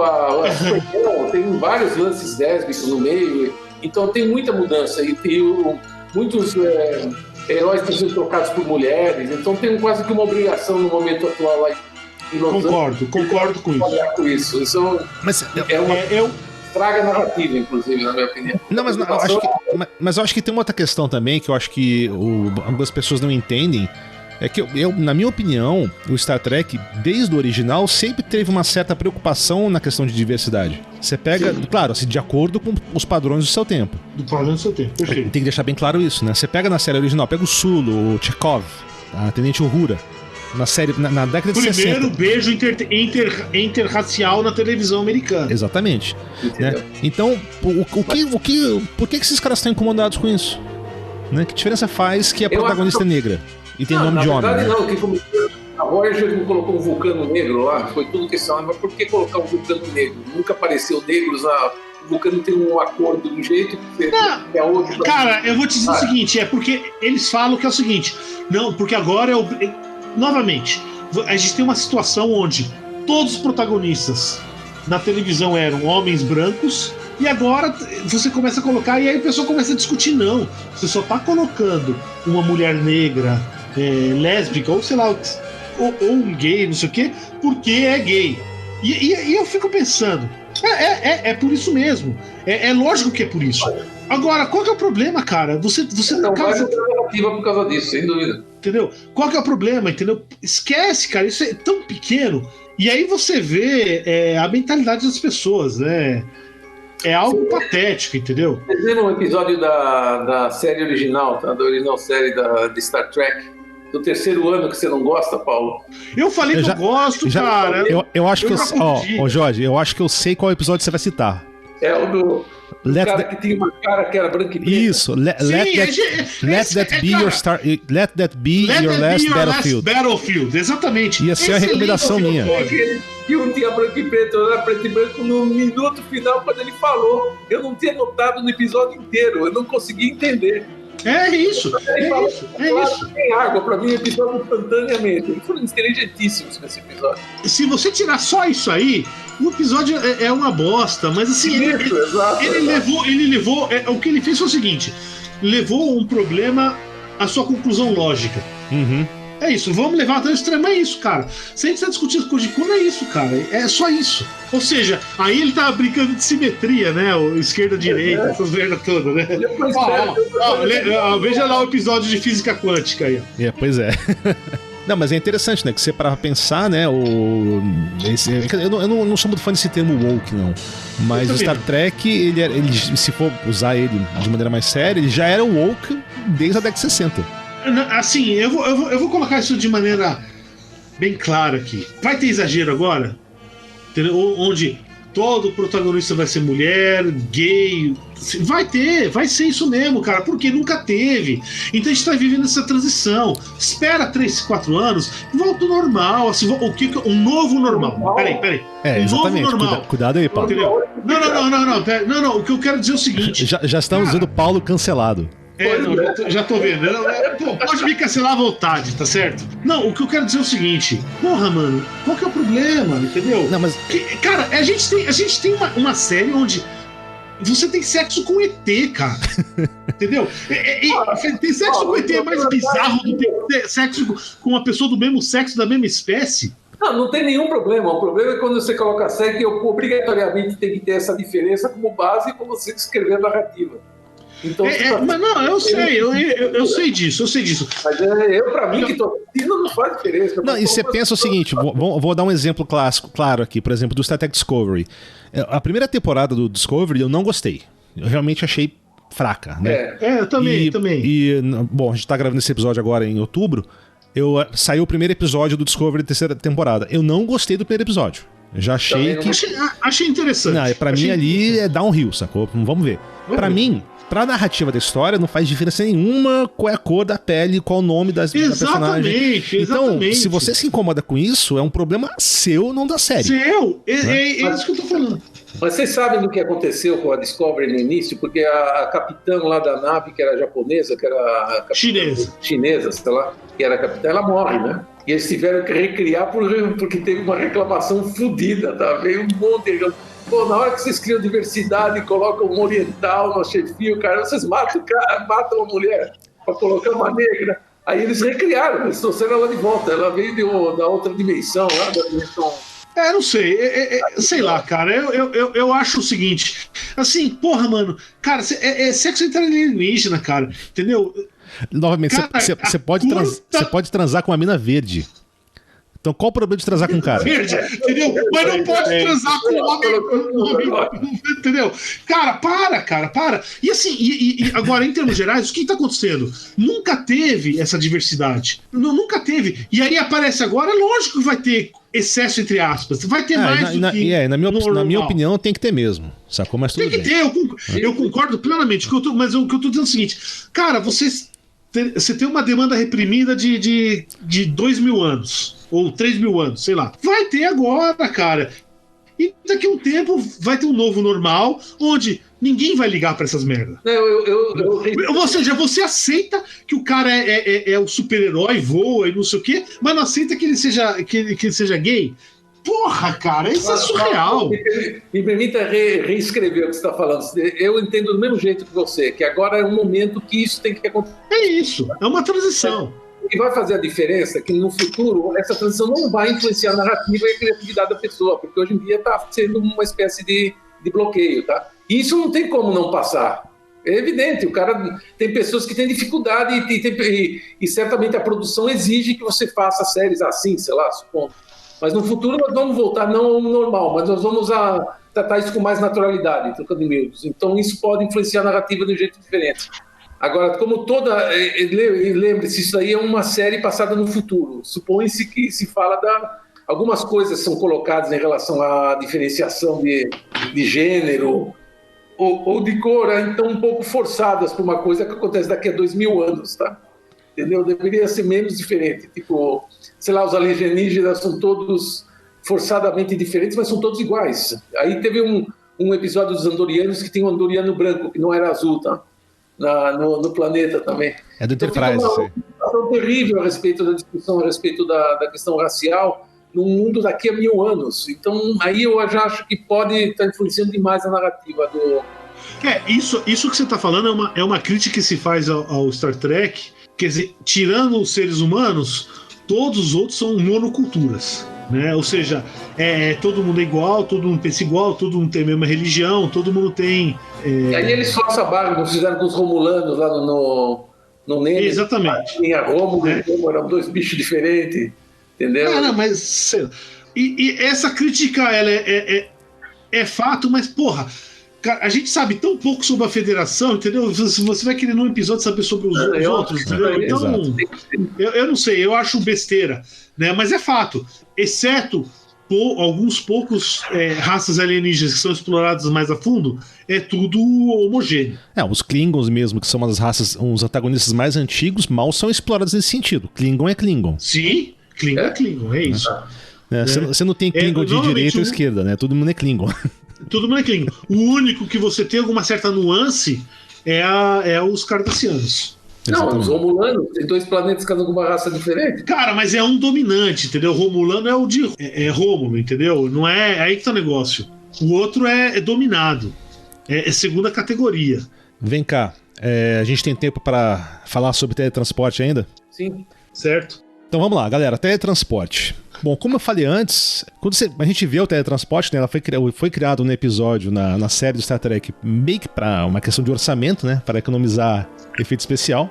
Só um parênteses aí, né, lembrando que acho que orçamento, eu acho que é a maior causa de quase todas as invenções da humanidade. Porra, tá? com certeza, mano. Então... Mas é quando você pensa no teletransporte, sacou? O cara vai lá, entra na maquininha, ele é desintegrado ali e reformado no planeta, certo? E aparentemente, dá certo, né? Você tá lá, entra no teletransporte, você apareceu no planeta e tá tudo bem. Só que, pensa bem, qual a taxa de morte do teletransporte? Qual que vocês acham que é a taxa de morte? Então, depende de como é que... A gente não sabe como funciona o teletransporte. Não, exatamente, certo? Mas pelo pouco que a gente tem de informação. Não, isso é importante porque é o seguinte, se a gente fosse construir uma máquina de teletransporte do jeito que a gente conhece a física hoje, certo? A taxa de mortalidade seria 100%. Exatamente onde eu quero chegar. Entendeu? Agora, no Star Trek, entendeu? Não fica claro o que ele faz. Diz que ele converte a pessoa num stream de matéria. A gente não sabe o que tá acontecendo. É um technobabble, né? É um clone. É mais que um clone, porque assim... Se a gente fosse construir, sim. Eu não sei. A gente sabe que eles têm uma física diferente lá no Star Trek, entendeu? Não, teoricamente então, assim, não. Tá claro eles têm uma física mais assim, tem um conhecimento da física mais avançada, mas as leis da física, teoricamente, são as mesmas que a gente tem aqui. Então a gente tem o Subspace aqui, cara? Ué, teoricamente, no futuro a gente descobre o Subspace. Então, é isso que eu tô te falando. Essa é a nova física que eu tô dizendo. Especulação. A gente tem um Heisenberg Compensator? Não, porque é interessante o que você pensa, né? Aquela parada te desintegra e te recria novamente lá na superfície. Ela te mata aí te recria lá com átomos novos, que não pode ser o mesmo que tá aqui, até porque você tem os acidentes de teletransporte, né, que as pessoas dividem em duas, né, o Riker, inclusive, tem aquele, viram 2 Rikers, né, ou você é fundido com outro, o Kirk também foi dividido em 2, então, assim, ele, obviamente... O Kirk bonzinho e o Kirk malvado, né? E não, é... É pior ainda, né, que é pior ainda. Essas divisões ocorrem de acordo com o que for conveniente pra trama, né, eu acho que tem o fator trama aí é o mais importante pro transporte. Não, teve episódio do Picard que ele é reconstituído como criança. Depois eles fazem o contrário. Então, meu amigo, nessa daí ficou claro que o que ele foi construindo não é o que saiu, depende do que tem na matriz. A gente não sabe, né, cara? Na matriz do negócio para recriar a pessoa que morreu. Mas é o seguinte, se eu cometo um crime e eu vou no transportador que me mata e me reconstrói, limpou meu crime? Não, a não ser que você tenha sido dividido em 2, e aí o que cometeu o crime... Aí depende se você foi dividido ou não. Mas por que eu tô falando disso, sacou? Porque se você parar pra pensar, toda nave do Star Trek tem um transporte. Teoricamente, você trabalha aqui na Terra em São Paulo, no universo Star Trek. Eu moro em São Paulo, eu posso trabalhar no Japão. Eu só, saio de casa, tomo café da manhã, entro no teletransporte e vou pro Japão. Se você calcular que todo mundo que entra no teletransporte morre, cara, é o maior genocídio, holocausto imaginável diário que você pode imaginar. Mas pra mim não é morte, é clonagem, né? É clonagem. Então, cara, ele tá certo, a questão é essa. Você poderia fazer o teletransporte reconstruindo a pessoa lá sem ter que destruir a pessoa original. Será que poderia? É essa que é a questão, a gente não sabe disso. Por que você destruiu o original? Matou o cara? Não, é aí que é o negócio. Não fica claro, entendeu? Se você, dependendo dos episódios que eles falam, eles vão falar, não, que ele meio que transforma a pessoa numa outra coisa. E aí transporta. Não dá. Se a gente fosse construir tudo que a gente entende de física, fosse construir, aí é isso. Você pega o cara, escaneia o cara, reconstrói um e mata no original. O conceito é muito parecido com o da alimentação, lá que tem reconstitui os pratos de comida. Tá? Ele faz os pratos de comida que tem a receita molecular lá dentro. Então, não tá claro, cara. Novamente. O teletransporte reconstitui uma pessoa lá que não tá claro, cara. Lamento dizer, não tá claro. Eu puxei esse assunto do teleporte, sacou? Mas só porque é uma brincadeira, né? O Technobabble do Star Trek, ele é muito, muito engraçado, né? Sempre, né? Como você falou, compensador de Heisenberg, o subespaço, não sei o quê. É tudo criado de acordo com o que foi interessante pra narrativa e pra trama. Então vamos qualificar essas coisas. Certo? Existe uma outra tecnologia da Star Trek, que é o replicador. Sim. E os caras falam claramente que o replicador a tecnologia do replicador é muito parecida com a do teletransporte. Isso, exatamente. Só que é o seguinte, uma coisa que é constante se você replica algo no replicador, ele não tem o gosto do original. E tem as receitas, né? Às vezes o cara tem a receita X do replicador pra fazer aquele café daquele jeito, né? Tem essas também. Não, tem a questão da receita, mas isso é secundário, porque assim como minha mãe tem receita, minha avó tem receita, a questão fundamental tudo bem, para a mesma receita, o gosto vai ser original, ou vai ser o mesmo do seu plantar o bagulho, colher e fazer? Fica claro ali que não é, tá certo? Então é isso que eu tô dizendo, existe semelhança. E outra, o holodeck também tá ligado com esse trio aí. Então você tem um trio de tecnologias que a gente não sabe como funciona, que é o holodeck, que a gente já discutiu, o replicador e o transportador. Então, agora, tem uma tecnologia que é para fechar mesmo, tá? Essa daí é como eles conseguem transmitir som no vácuo do espaço. Eles nunca explicaram.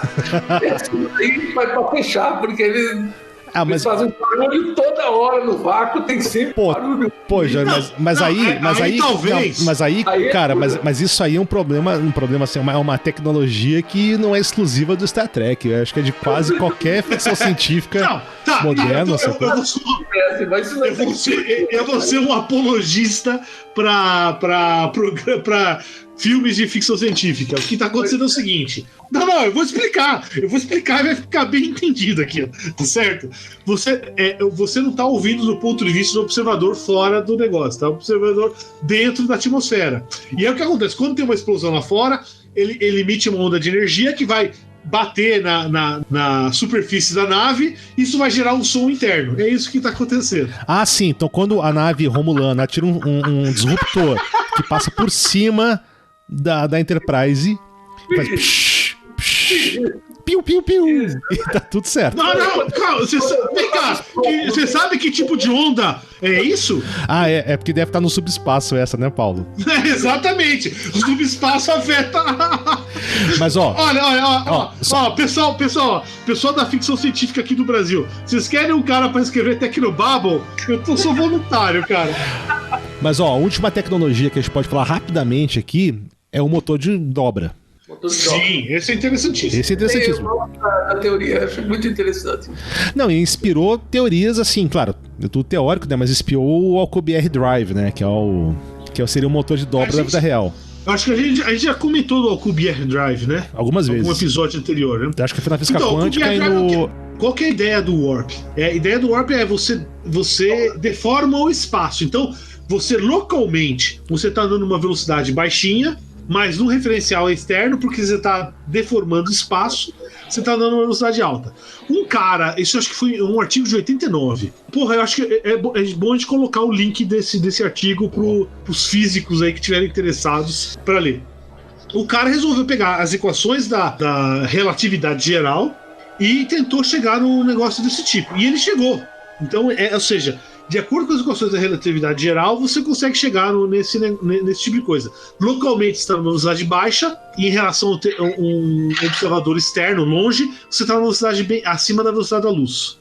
O problema é o seguinte, é que você precisa de coisa... Agora eu não lembro mais. Você precisa de massa negativa. Massa negativa, energia negativa, umas coisas assim.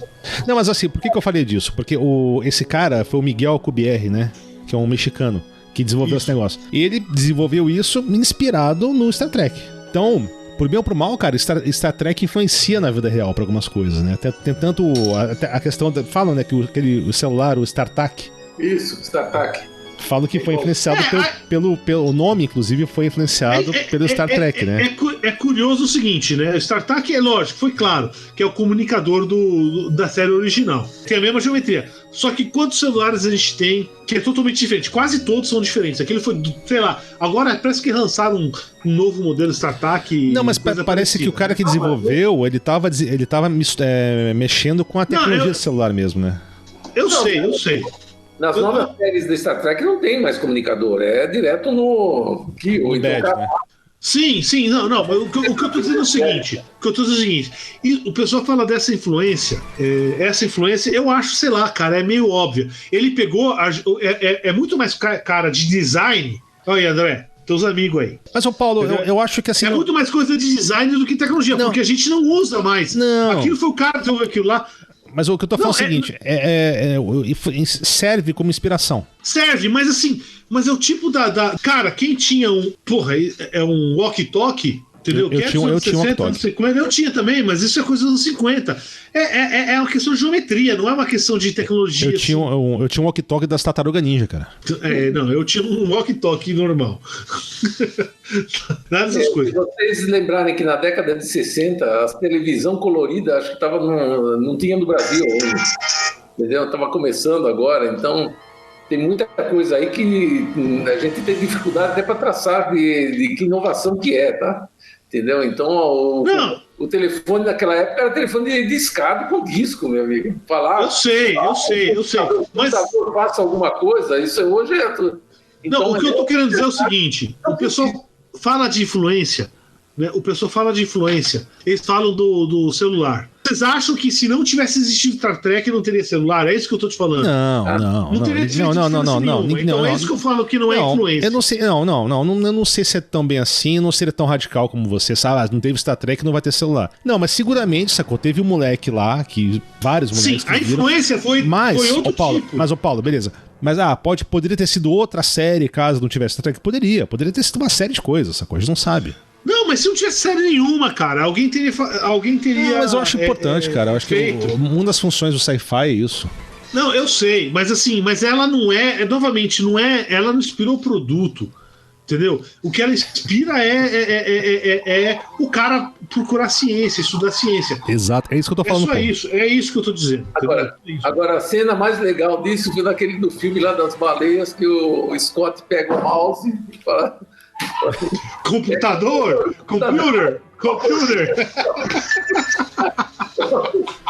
Essa daí acabou. Aí, ó, ouvintes que não assistiram isso, a gente... Pra quem não assistiu o filme Star Trek 4, o Scott, que era o engenheiro, né? Ele vai lá, ele pega o mouse do computador, um Apple, na época era um Apple Macintosh, top de linha, ó. Vocês devem ter assistido, vocês não assistiram De Volta para o Futuro 2, vão tomar todos nos seus respectivos cus. Tá certo? Vocês não são classificados como gente, tá? Então é aquela coisa que aparece no... O Paulo tá pistola, velho. Paulo tá pistola hoje, velho. Você tá pinglou, hein? Não. Então, basicamente ele pega o mouse e usa como um pedal, vai. Um pedal pra boca, né? Pedal pra boca? Como assim, pedal pra boca? Eu não consigo nem Cara, vocês nunca viram o meme? Eu não sei se isso é verdade. Isso era coisa dos anos 90. Coisas que se ouve no auxílio técnico da Microsoft. Aí o cara chega, liga pra Microsoft e fala: não, o mouse não funciona. Não, mas você tá ligado? Você ligou o computador? Que é a primeira pergunta, né? Aí eu, não, liguei, tá tudo certinho, tô vendo aqui tudo, não sei o quê. Mas o pedal não funciona. Pedal? O cara achava que o mouse era um pedal, entendeu?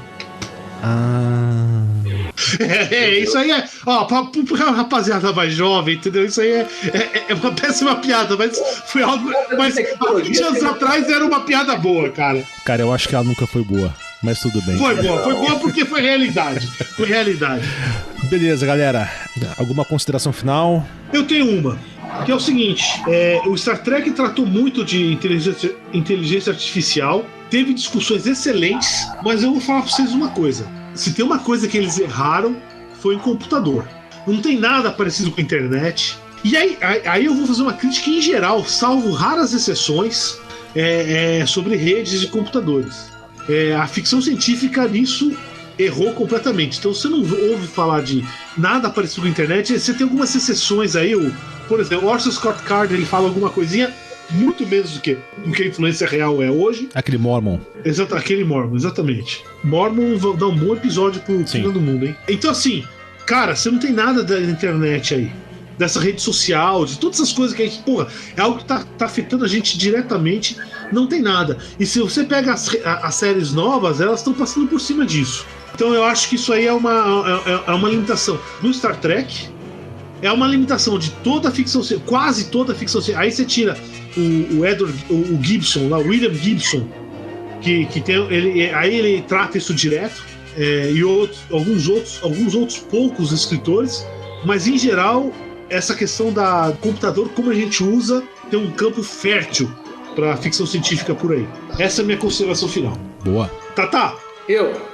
Bom, uma consideração final. Olha, eu sou apaixonado por Star Trek desde criança, né? Eu assisti a série clássica na época que ela foi passada na TV, aqui em branco e preto ainda, uma parte dela, né?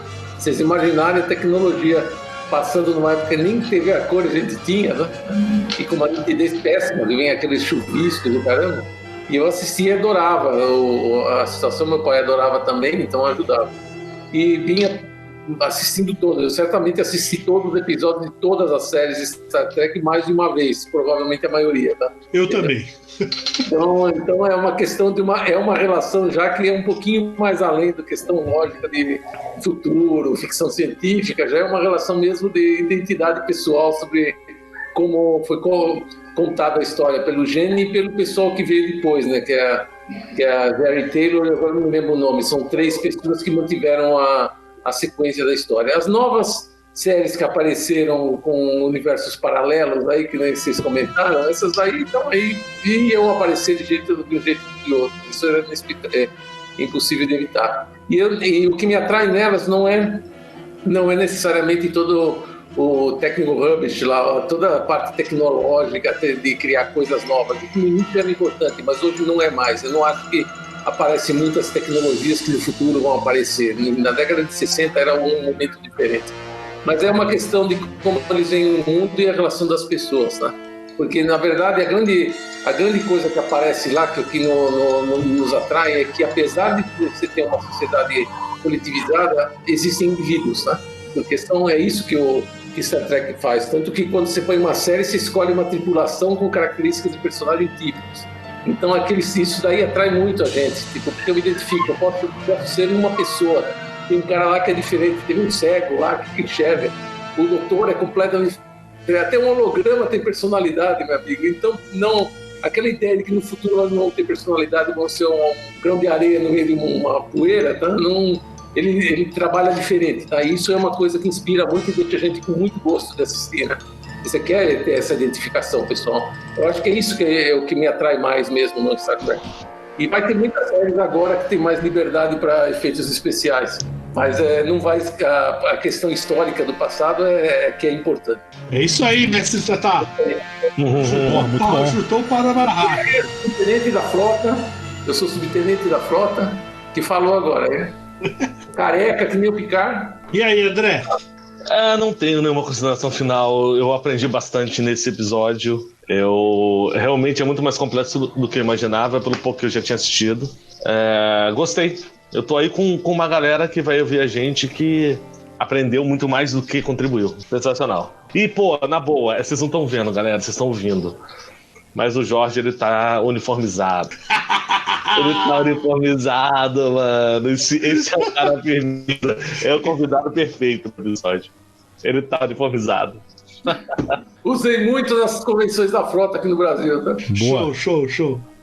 Eu usaria. Eu usaria. É algo que a gente não discutiu, né?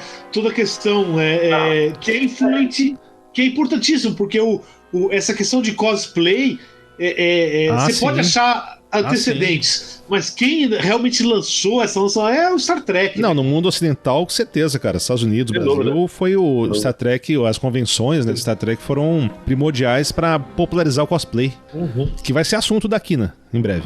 Também. Isso, foi. Só queria colocar isso, adorei participar do Kina do Mundo aqui. Pô, sempre bem-vindo. Prazer foi nosso. Cara, só uma coisinha assim, é isso, cara. Star Trek, se você não assistiu, assista. E é um universo, uma gama enorme, né? Então, tem tanto episódio, bicho, que não é possível que não tenha um que você não goste, né? É como o Jorge falou, sacou? Uma coisa, acho que uma das grandes contribuições do Star Trek foi popularizar o carequinha sexy. Capitão Jean-Luc Picard, Patrick Stewart, né? Um puta ator foda. Ele popularizou aí, ó, o olhar sedutor do carequinha. Isso é importantíssimo. Uma pergunta que é geral sempre nesses papos que vocês não fizeram é qual é o melhor episódio e qual é o pior episódio, tá?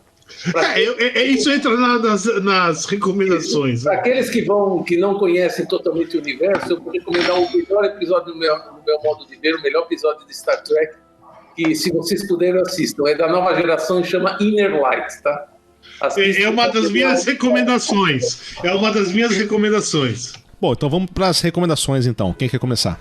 Tatá, você como convidado vai ser o primeiro. Já recomendou o episódio, né? Então agora vai. Assistam Inner Light, vocês vão adorar Star Trek. E assistam, obviamente, o episódio que é considerado por todos o mais antológico, é The City in the Edge of Forever, da série clássica. Esse episódio é o que deu uma identidade muito forte para Star Trek, tá? Todo mundo lembra do episódio.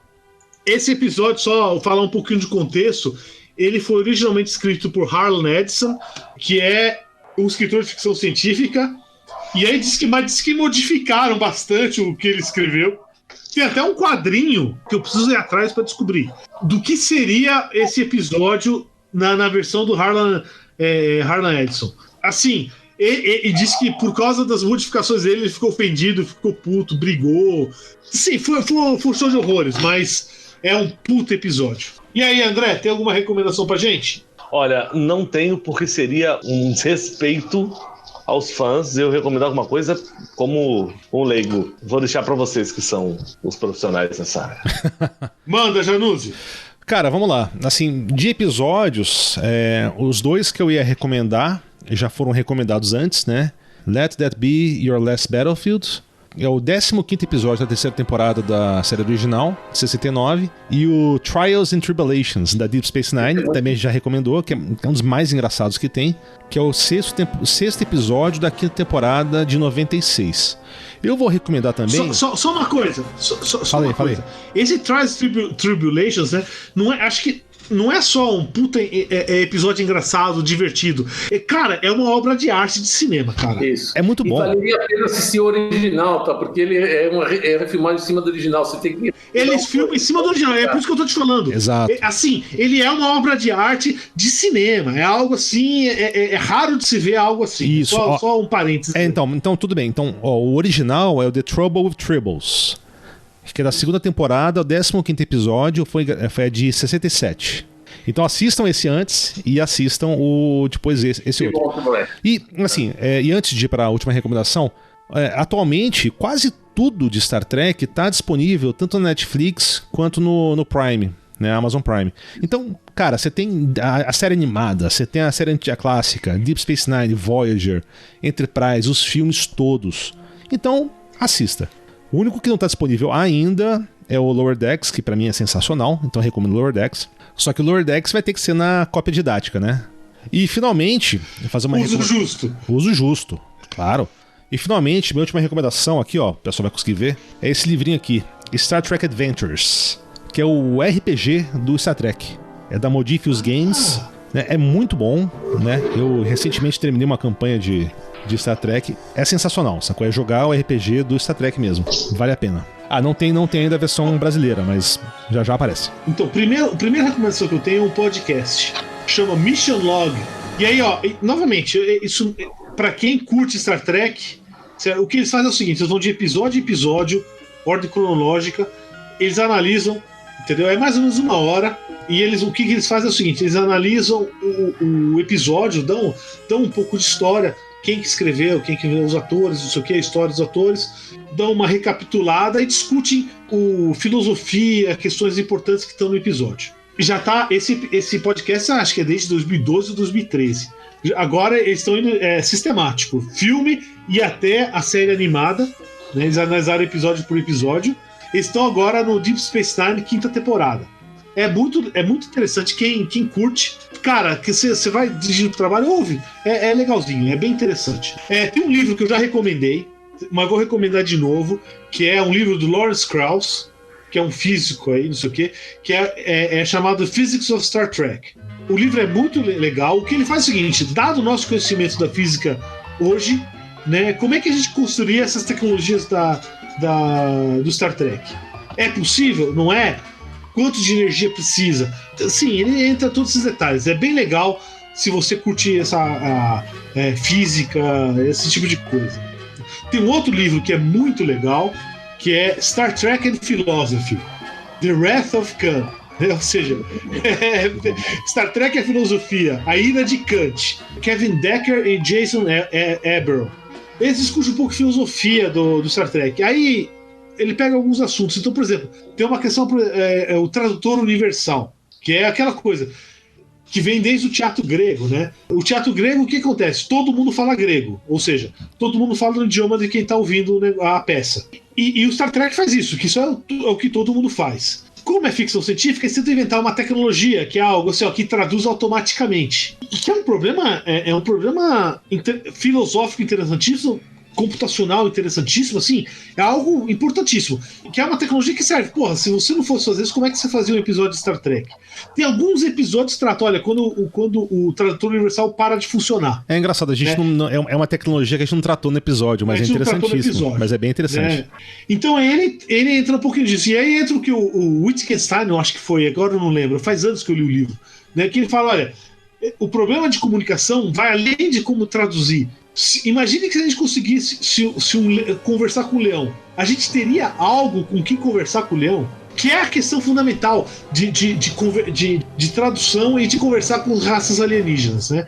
É lógico que eu imagino assim, eu acho que isso é uma questão acadêmica tosca, mas é algo interessante. Tá? E ele trata de vários outros aspectos, que é a Prime Directive, a diretiva primeira lá, ele trata de um monte de outras coisas. Alguns episódios, né? Mas, Paulo, só uma coisa assim, de falar com o leão, cara, Mas tem que saber se é um leão ou é um Cation, que é uma raça do Star Trek, que é basicamente um... Sim. Ah, boa, lembrou bem. Eu não lembrava disso, cara. Que aparece no filme, né? No filme novo, né? E tem um episódio de Star Trek Nova Geração que o Tradutor Universal não consegue traduzir, porque o modo de falar deles é diferente. Eles Sim, eu ia até comentar que é um dos episódios que eu vou recomendar, que é o Darmok.